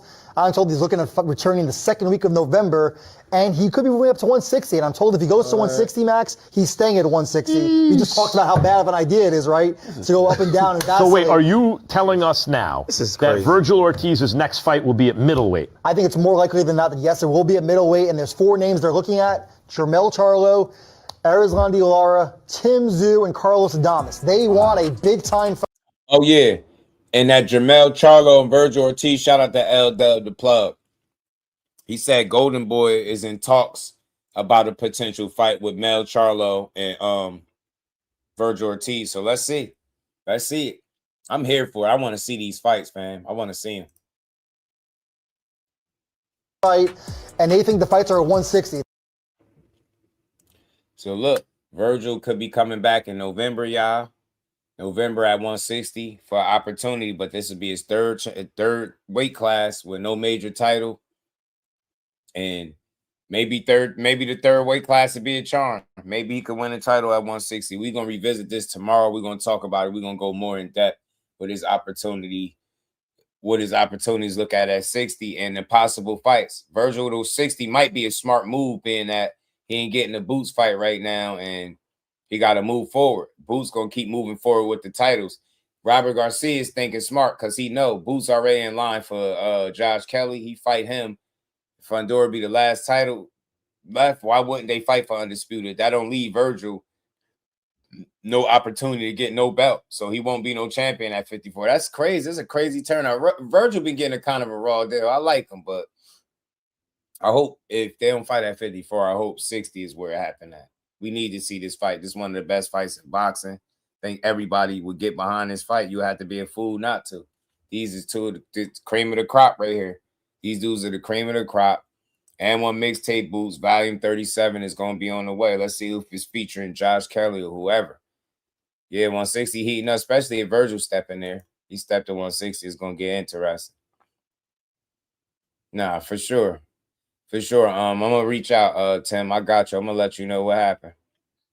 I'm gonna reach out. So y'all, let's see, man. This was the last topic I wanted to cover. I got some other stuff we're gonna get to tomorrow. We're gonna go in depth with Vergil possible move up at 160, because that's where they say he going, man. Say Verge going to 160, G. Moving up to 160 pounds, man. Boots gonna clean clocks. He sure is. But look, Hernandez, Yo-Yo. I like Yo-Yo. Pretty dangerous guy. I like him. But look, shout out to everybody. I appreciate everybody rocking out. Staying to the end of the show. Make sure you double tap the screen on the vertical side. Hit that like button, y'all. Support the channel. Hype the live when it's over. We just gave Boxing is Just Doing This Good Monday, man. We shot down a couple false narratives. We got a lot more we're going to get into tomorrow for sure, though. Got some things to get to. And Vergil better run to 160. Telling you, he going to go to 160, I think, because he won a championship. And I think the opportunity is more realistic, it seemed like, as far as the landscape. Seemed like he can get a title at 160 before he would 54. Boots got 2. Josh Kelly got 1. Then it's Fundora, right? He ain't going to fit in that picture. They going to make a fight with each other before they would a dangerous Vergil Ortiz with no belt. You get me? So I think the incentive for people to fight Vergil is not going to be there, because he ain't the biggest of names. He's a dangerous fighter and he don't got no belt. It's less of a reason to want to fight him. You get what I'm saying? So I can see why they could be moving up. We're going to talk about that move to 160. Save it for tomorrow. Shout out to you, Jess. I appreciate you, Tim. The rest of the gang, man, everybody in the building, much love, much appreciation, man. Make sure y'all enjoy the rest of this beautiful Monday. And we're going to be back to build on this boxing tomorrow, man. We're going to have to talk about this. Vergil to 160 could be a good thing for him. It could be his path to a title. That's what I think. You know what I'm saying? Marriage version gonna call our Boots at 160, and the casuals gonna ask Boots, and we gonna hey, Damaris, I'm telling you now, they do that, we gonna jump them, fam. We jumping somebody, they do that. He go up to 160, they ask Boots to go up there, we gonna jump him. Especially if he ain't get undisputed by the time. We gonna jump their ass, man. But look, Tim, Dave, Damaris, the rest of the gang, Jess, I got Jordan, man, Roja. Appreciate y'all, man. Say it makes sense for him to move to 160. Peace, son. Yeah, it do. It do. It do. But shout out to everybody. Enjoy the rest of the good Monday, and I'll see y'all tomorrow. Peace to the fam. Representing Brick City, Shakur. Finding those levels, too. Look at that four-punch combination. It's a masterclass right now from Shakur Stevenson. That's what you're seeing. A masterclass. Right hand, Shakur meeting them with straight left hand. Oh, and there's a knockdown scored with the left hand.